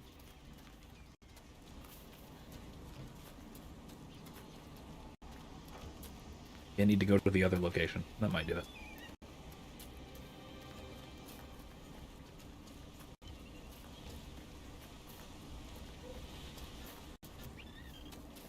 I also have to say that, speaking of old Star Wars EU books, some of my favorites of those were the X-Wing series.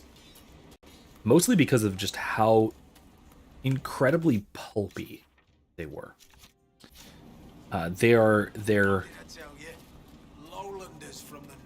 like Why do they dress? romping adventure stories of a bunch of brash ace pilots doing crazy stuff. Doing crazy stuff and in some cases, you know, winning a war, but in other cases they're off doing wacky, absolutely unapproved missions. Some of my favorite little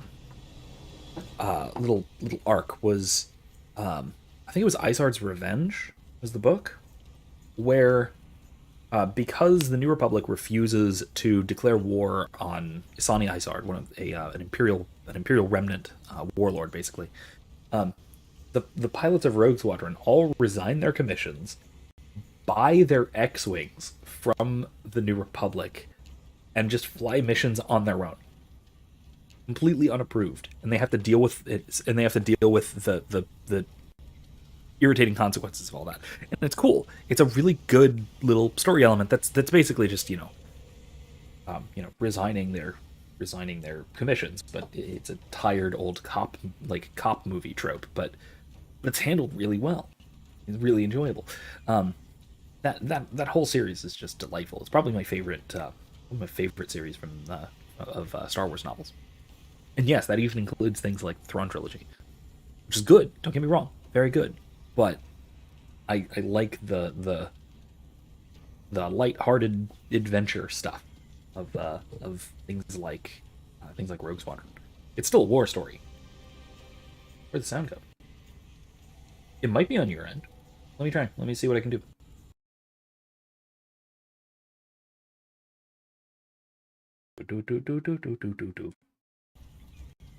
How about now? Is that working? Give me one moment.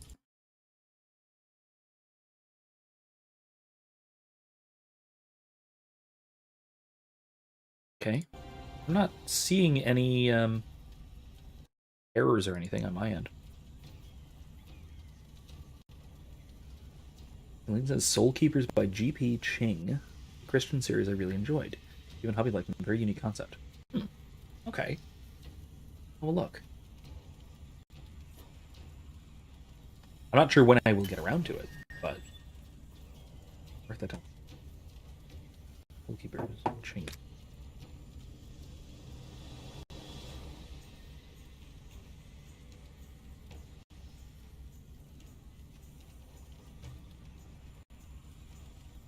This one has all the Star Wars novels. I should read them. Some of them are great. Some of them are really, really great. Some of them you can miss. Some of them are okay, but are not absolutely necessary and aren't necessarily worth reading. Some of them are kids' books as well. The Young Jedi Knight series are good kids' books, but they are kids' books.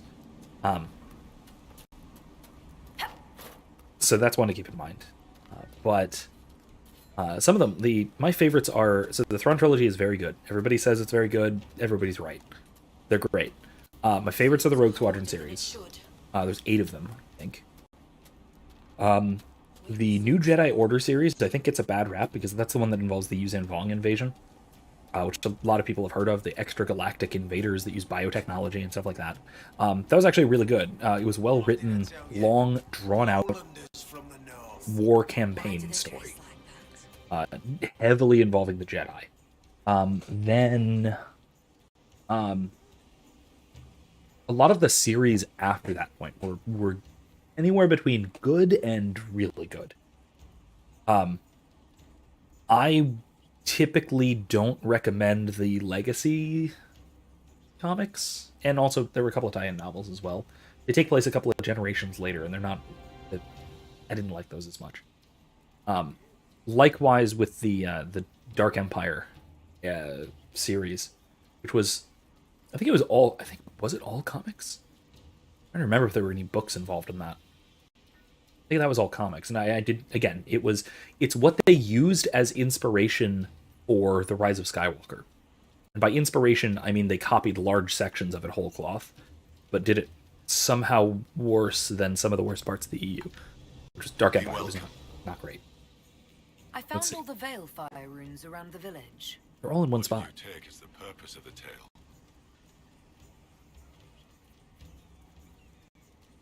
It was about your gods returning, but in different forms. One of our oldest stories. Taught to us as children by the Skalds. Mountains crack, forests burn. The gods change and die. Hakkon's followers want him alive as he was. They will not let him die and return as he should. The blood magic was to hide the Jaws of Hakkon's deed from other gods. So other spirits are going to interfere, I take it. Yeah, interesting. They have powerful magic. Why are the Jaws of Hakkon afraid of other spirits? The Jaws of Hakkon turned their backs on all other gods that ever helped their hold. It is not fear that drives them. See. They hide their deeds from shame. Okay. I should be off. Farewell. Okay, Lead says they want to buy all the Hard and High Time novels next. Wait, I thought there was just the one. What did I tell you? Lowlanders from the north. Are there more than one of them?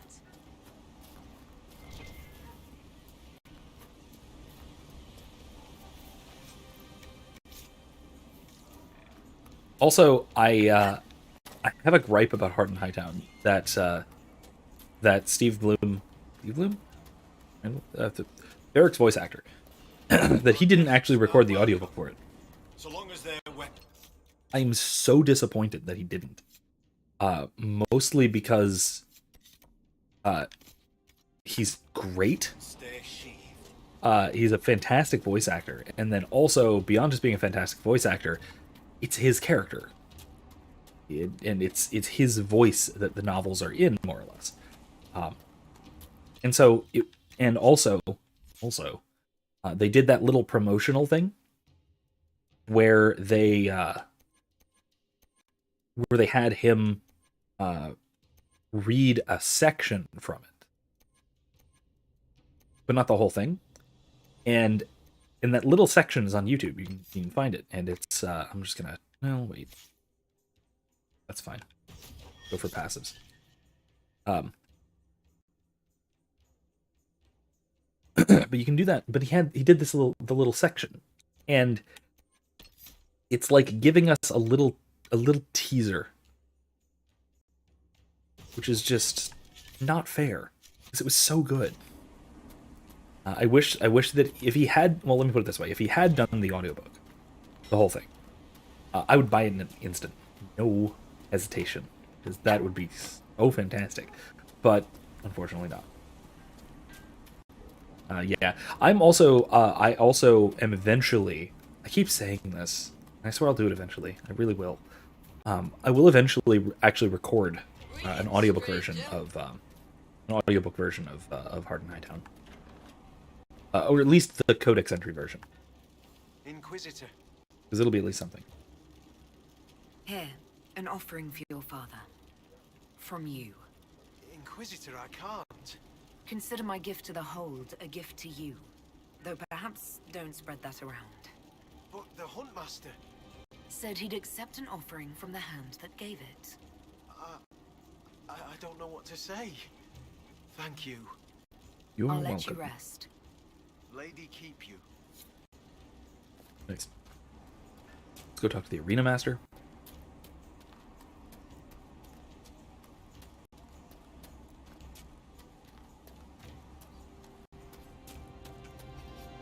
My guess is it probably just would have been maybe too much of a commission for him to do the reading of it, I guess. I don't know.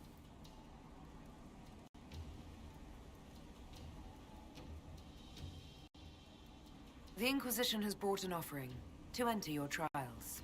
Yes! Oh, this will be a fight to remember. I mean, enter the arena grounds. Hakkon's trials await. I'm ready to begin Hakkon's trials. Excellent. Step into the grounds, and we'll begin. Alright, cool. Farewell. Safe journeys. Let's go!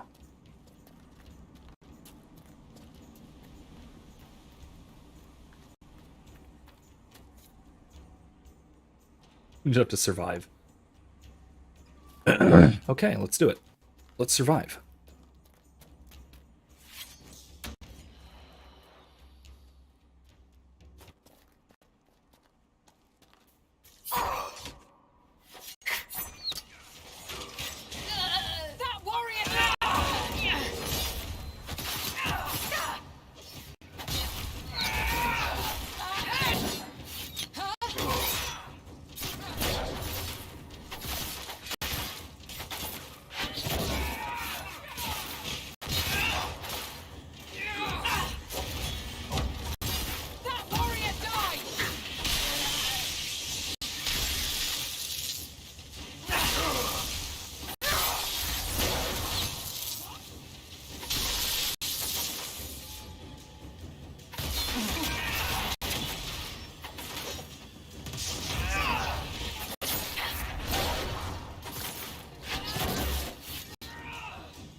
Got him.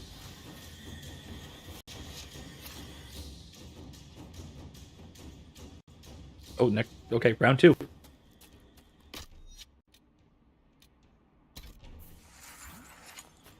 Need that.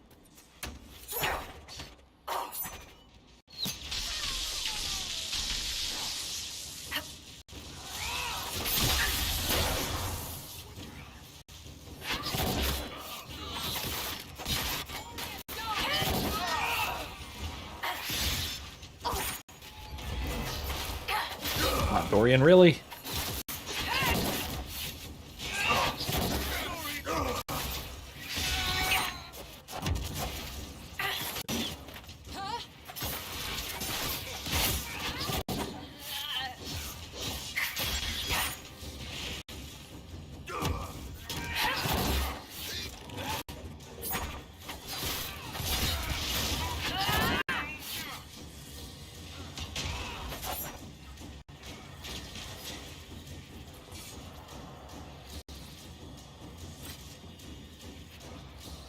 We go. All right, next.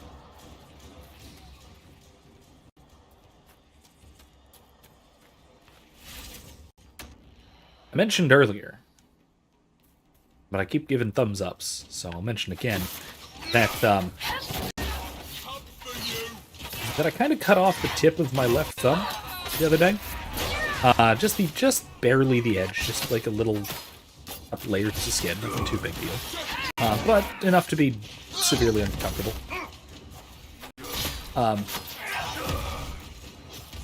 And enough for the scab to form with just a little bit of gauze that stuck to it from the bandaging. Not a great thing, but I've been told that it's not dangerous.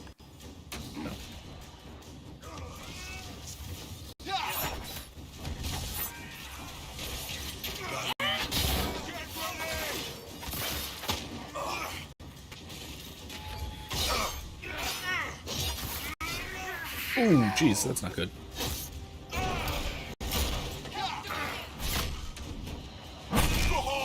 Yeah, we're fine.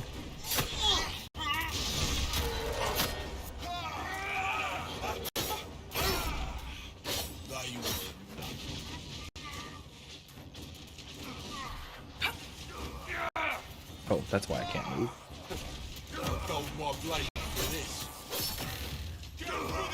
Get up. Okay. Oh, God.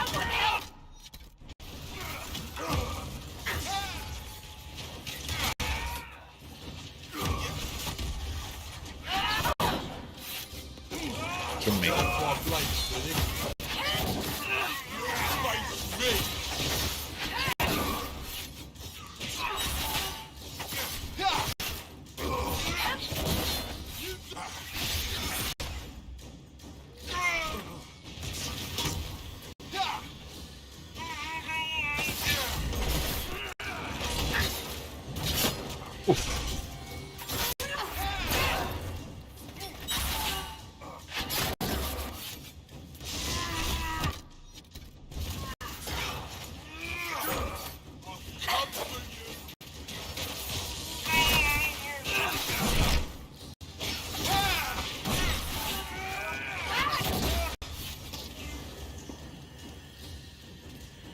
Whew, that was harder. We're okay, though.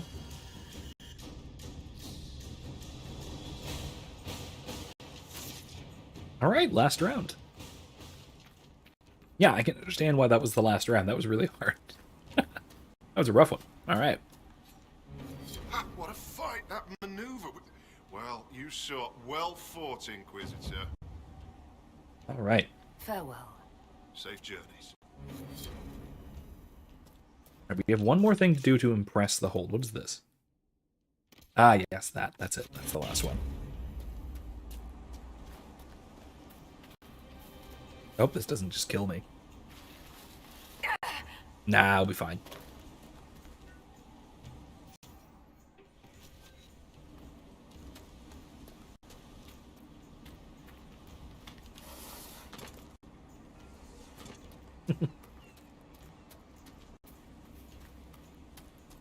Okay, onward we go.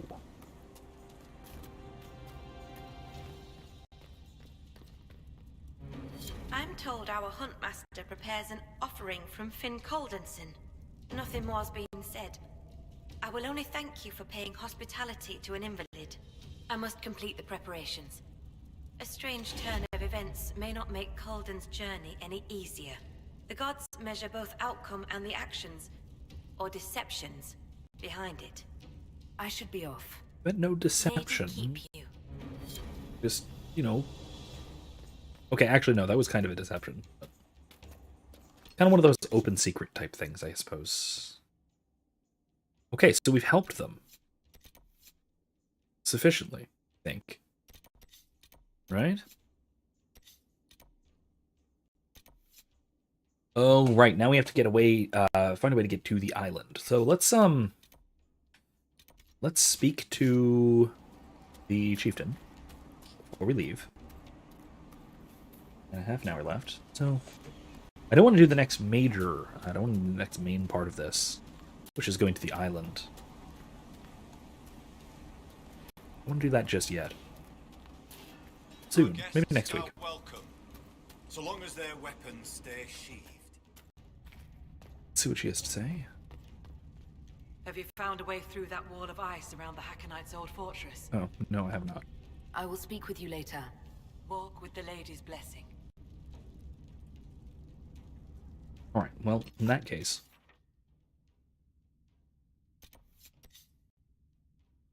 What's that? Oh, shards. Okay. Let's go to the cave.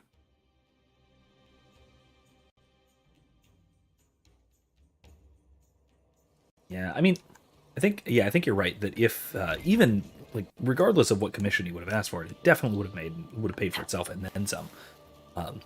They'd gotten him to read the audiobook. But I don't know.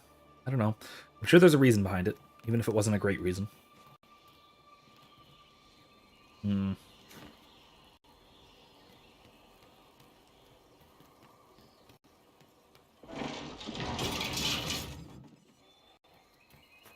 got to be some reason behind it.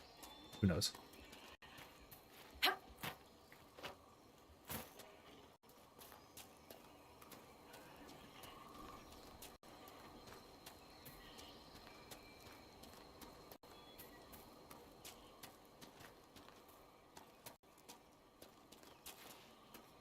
The right way? Or is it down below us? I bet it's down below us, isn't it? You did not have to apologize to me, Dorian. People who say that to me are usually wrong. I am indeed a murderer, and I escaped my past to become a warden, like many others before me. Obviously, the original Blackwall saw something in you. I respect that. And you abandoned your life of privilege for the sake of principle alone. I didn't like that life. It was wrong of me to lump you in with peers you hardly resemble. Truce? Gladly. Nice. I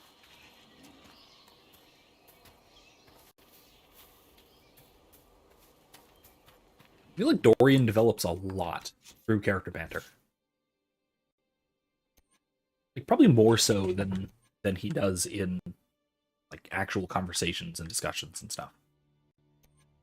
That's filled all the way. Stir. Yeah.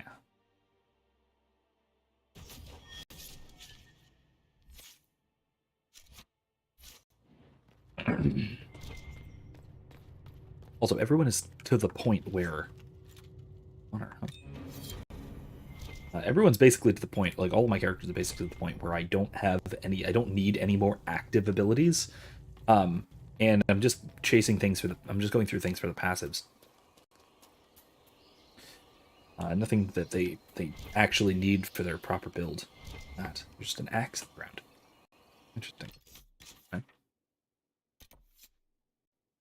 Let's do this. We have time for this.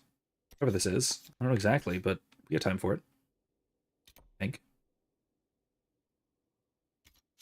Way to go. Oh, but that's up there, isn't it? Okay. All the way back up we go.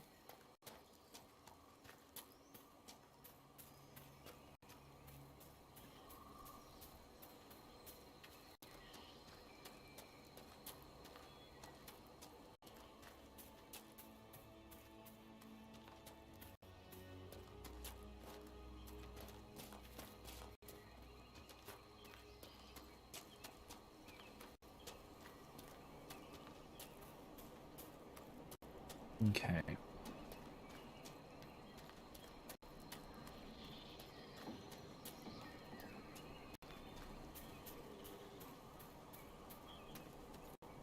You know, I'll bet I could do that. Bet you could.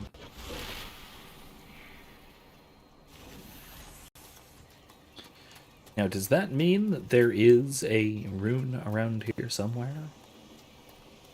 Or no? That's what this should mean. But I've gotten to the point where I don't necessarily expect things to make sense in this area anymore, at least not oh, no, that's Alfred. In typical game mechanical terms, things don't necessarily make the ordinary kind of sense. Yeah. We'll see.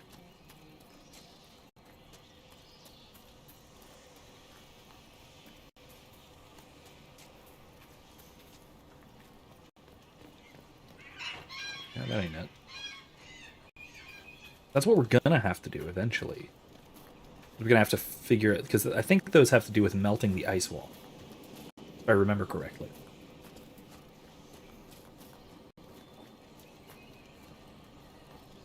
If I remember correctly. What? Hey.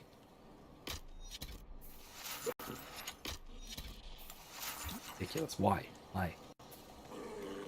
You're just healing over. Almost dead. For no apparent reason. It's no good. Yeah, I didn't think so. Wait a minute. Wait a minute. Get to collapse. There, huh? Okay, let's try this again. Let's loop back a bit. Oh, up there. That way. Okay. Back up there, and then turn. The lead says, massive storm rolling in. Have a good night. See you later. I hope you and Mrs. and many professors enjoy the summer. If I don't see you later. Yeah, absolutely. I've been so far. Thank you very much, and I hope to see you next time. Although, as far as enjoying summer goes, I don't know about anywhere else. Actually, I know about some other places, but all along the sort of southern half of the U.S. Has been massively hot lately. The last couple of weeks, it's been like mid-90s every day here. So yeah, we've been enjoying the summer, but man, we've been putting in a lot of effort to keep cool. And yeah, so we've got our little miniature above ground pool set up in the backyard, which is great. But then also there's the difficulty of getting the kids to. Oh, I have to go up that. There I go being stupid again. Anyway, the difficulty of getting the kids to on the one hand go have fun outside, which they're more than willing to do, typically, but then realize that the reason they are getting so tired and miserable is because it's so hot out and they need to take a break and come in for a few minutes. Because they will recognize that. It's just we need to really remind them. So it works out okay, but man, do they need that reminder every so often of hey, come inside, cool off. Don't sweat yourself to death or get horrifying sunburns we were talking about earlier. Because my kids are as pale as I am. So, man, yeah, the sun doing murder to Misa's skin, they say.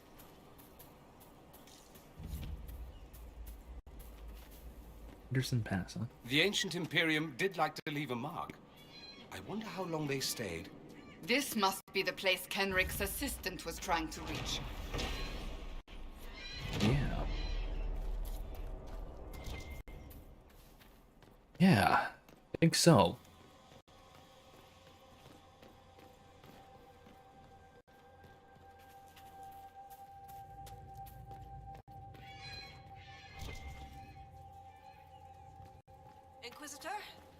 You may want to see this. Think? Inquisitor, I was going to send word. I found something. This inscription, almost completely faded, but two stood. Felt 60 true before our triumph. A breath in the hunt, and let rest the lowlanders, worthy of the lady's care. The markings and surrounding artifacts date to Ameridan's time. The references and scripts suggest Avar. What's your theory? I need to complete a full survey and have Professor Kenrick evaluate the site himself. But this may be a tribute to Heron and Orina, Inquisitor Ameridan's companions. Okay.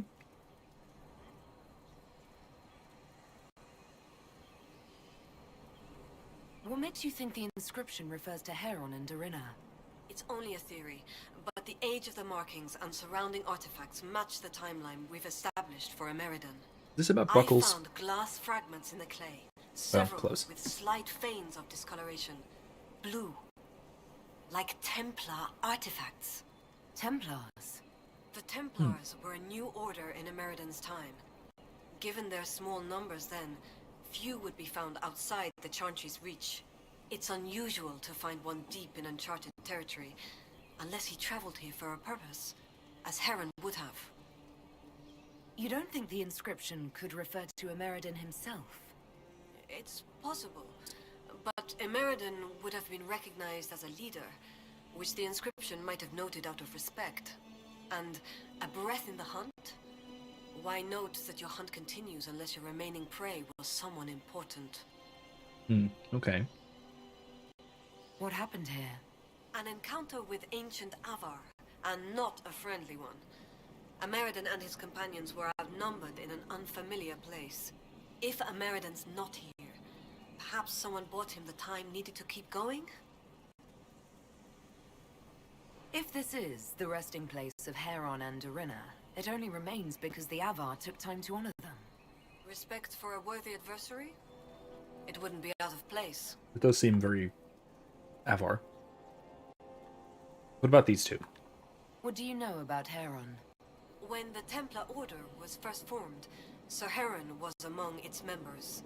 He's arguably the most famous of the original Templars, though he was never one of their leaders. He's better known as one of Inquisitor Ameridan's confidants. They'd known each other since youth. So they were close? Friends? When Ameridan was made Inquisitor, Heron's position in his inner circle was assumed. A few ballads about them survive. The type with adventures and happy endings. I don't know if they're true. They remind me of my brothers, though. Aw, that's nice. What can you tell me about Orina? Orina was an alchemist in Orzammar. It's said she met Ameridan while dealing with a demon, but it's not known why Ameridan was there. Demons aren't common in the deep roads, but they were a problem for the Inquisition at the time. Orina knew she could help, so she joined Ameridan. If she left Orzammar, that would make her a surfacer. She turned her back on the stone, though it's said she had few regrets. Some claim she was actually from one of Orzammar's noble families, but who can say? She never used her last name on the surface, and once exiled, the family likely struck her name from personal documents. Professor Kenrick petitioned Orzammar's Shaperate to grant access to their records, but the request was turned down. That's disappointing. From an academic standpoint, that's very disappointing. It's thankfully, for the most part, we live in an academic climate today where collaboration between scholars of different areas and different fields are more likely to cooperate than not. However, that is not always the case, and there are times when people are kind of territorial like that. And man, it's irritating, deeply irritating.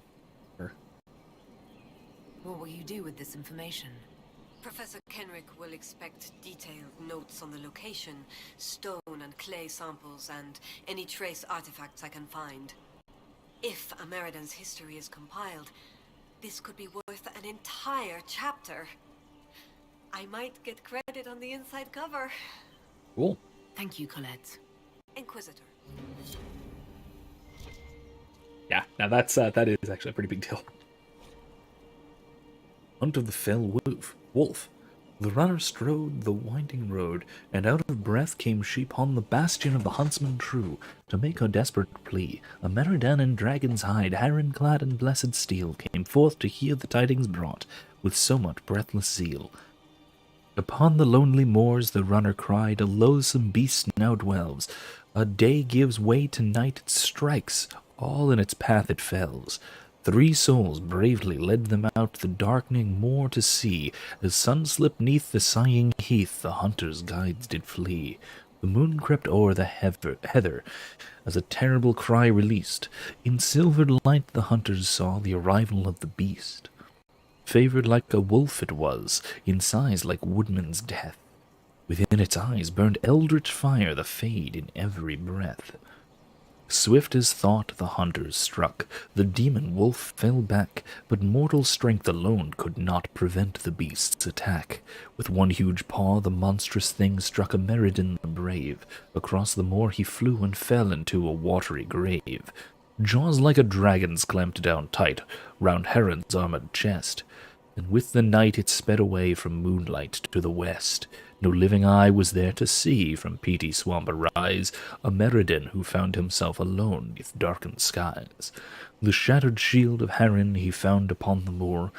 In grief a Meridan did his vengeance swear, the beast head he would procure. Whilst the wolf across the moor bore Heron to its lair, a labyrinth of winding cave and mortals should beware. By wormlight in the twisting cave Heron bravely fought, to free himself from death's own jaws before his life was naught. With blade on free the knight struck true into the monster's eye, and off it fled into the dark with otherworldly cry. The wounded knight in darkness found within the cavern's gloom an idol carved of fate-touched stone, which could prove the monster's doom. A Meridan all alone did seek the demon wolf's fresh trail, and to the cave he came prepared a wolf's heart to impale. Down the winding cave he sought the beast that slew his friend, and in the eerie wormlight met the beast at cavern's end.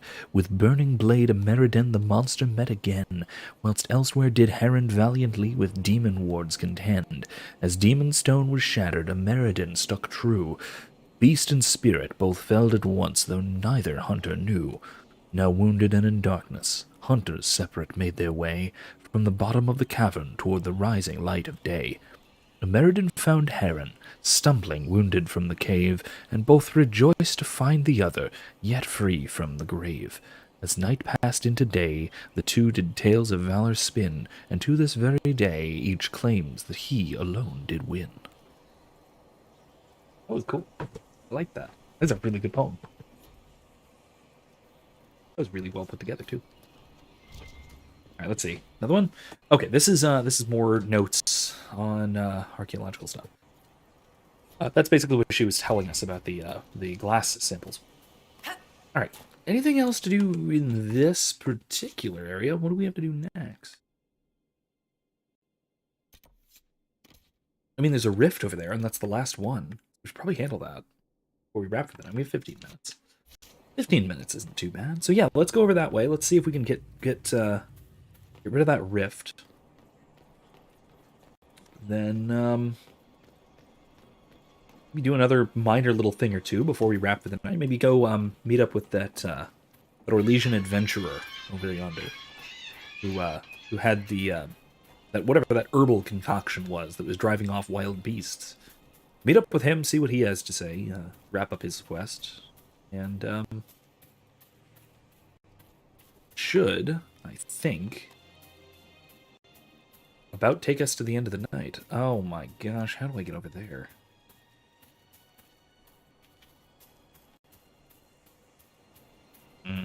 Oh no, okay, we're good. We're good. We're okay.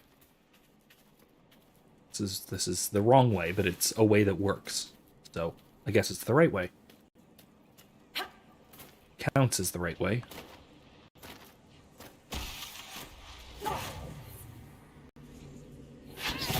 Hey, really?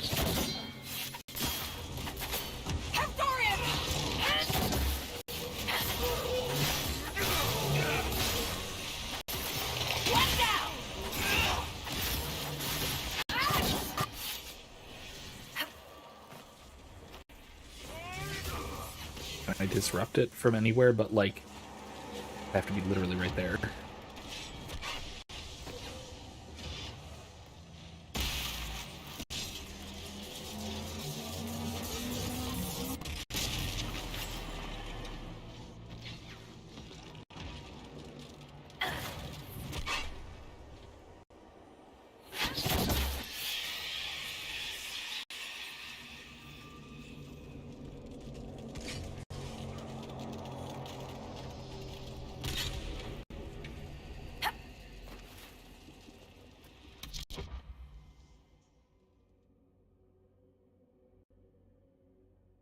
Oh, she's down there. Okay, fine. We'll just spell purge and see what happens. That didn't work.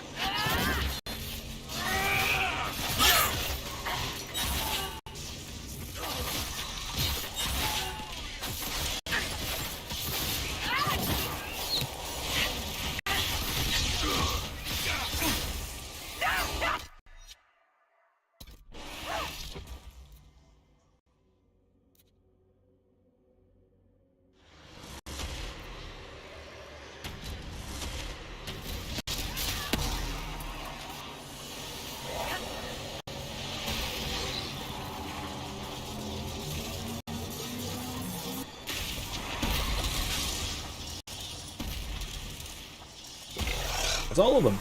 There we go. That was actually a very good use of that.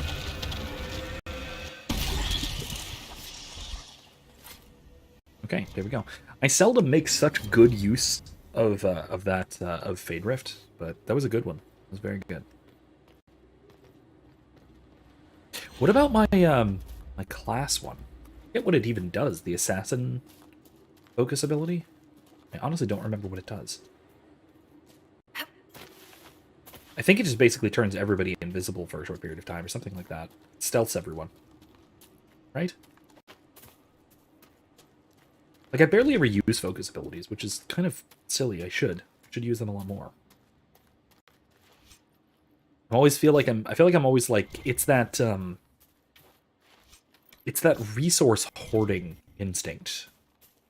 That happens a lot with, like, at least I find, with RPGs in general. Where if you have this, you know, the valuable commodity, this useful item or whatever it is, you want to hold on to it just in case you need it at some point. And then when you actually need it, you're not going to use it because you're going to save it up for another time when you'll, oh no, what if I need it more or something?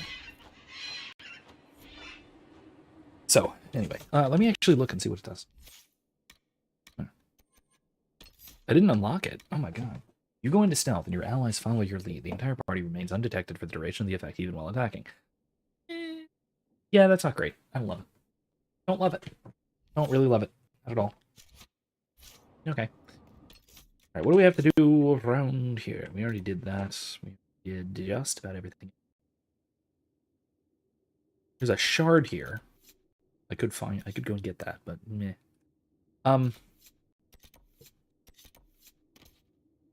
Oh, right. So we need to talk to him about the Knox Mortar.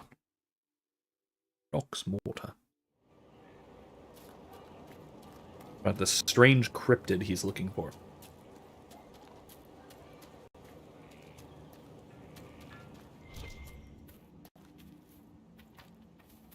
While we're around here, I think there's a shard up on that little peak up there, so let's go up there. At it.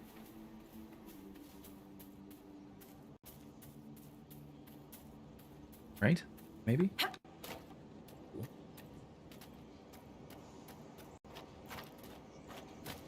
Yeah, there we go.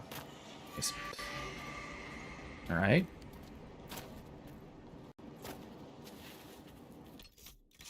Let's see, another one right there. Another one over there. I mean, we might as well grab these, right? Well, we got a few minutes. Not many minutes, but I got a few. Oh gosh. Maybe not. This might actually be too much work. We'll see. I'm gonna give it a shot. I'm gonna see if this is as simple as it looks. It seems to be just climb up here, go across that little land bridge thing, that root bridge. Then Should be right up there. If it's not as simple as that, then I'll move on and I'll do it off stream. But here. Oh yeah, simple as it gets. Simple as you get, I think.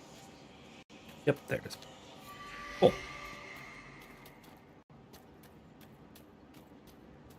Nah, this is gonna suck. Ow.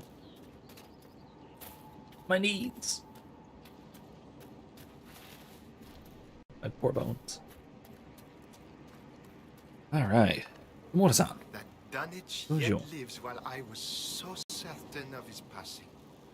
The Maker smiles on this endeavor. Your scribe, Dunnage, mentioned something called the Knox Mortar. Ah, yes. I have yet to lay eyes upon it. Pray do not request details so soon. Not when concrete evidence lies yet unturned. Well, speaking of which... I've evidence of your Knox Mortar, I think. Yes. To observe the mark of the teeth. Let me see. Gurgut and Gurgut. But this, a beast unclassified and interested in the bait presented. What lies before us is an opportunity to greet the unknowable. Yet I confess fear, knowing I lack the skill to confront it. Surely Andraste's herald does not share my limitation. If you would take the bait and confirm its existence, I would be in the Inquisition's debt. So, you want me to... Okay, so to clarify, do you want me or not want me to kill it? Because that's an important distinction here. Should I just bait it and then run the heck away? Because that seems like a good option. What can you tell me about Knox Mortar? Mere scraps of knowledge gleaned from bloodstained papers.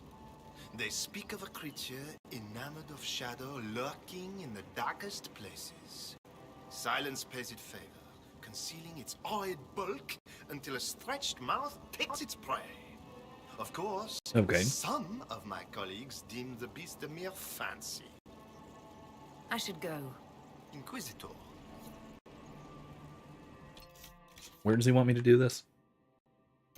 Of course, right in the heart of the swampy bit. Naturally. Alright, I'm gonna grab this shard. And then probably wrap for the night. That's, we only got like 5 minutes. So I'm gonna grab the shard. Probably go back to a camp or something. The next time we'll probably do the Knox Mortar, and we'll probably do the island, which is the next, the actual story bit that follows from what we've been doing so far. The DLC story, not the actual main plot. There we go. Let's go back here. All right. So, I think that's about all we've got time-wise. So let's yeah, we got like 5 minutes left. Nah, there's not much we can do in the next 5 minutes or so. So I think we're gonna call it there. So a little bit of a short stream last night, late start, early finish, but that's okay. It's a good it's a good stopping point. So let's take it while we got it. Anyway, thank you all for joining me. And I will see you again, hopefully on Monday for more Knights of the Old Republic, and then again on Thursday right here for this. Keep an eye out. I'm working on a video or two on some philosophical topics that I'm wanting to talk about, something about storytelling, something about causality, things like that. Matter of when I'm able to record and edit and that sort of thing. So, a lot going on lately, and you know, missing a fingertip. Stuff like that. Anyway, I hopefully will see all of you again next time. In the meanwhile, hope everybody has a wonderful evening, and I'll see you then.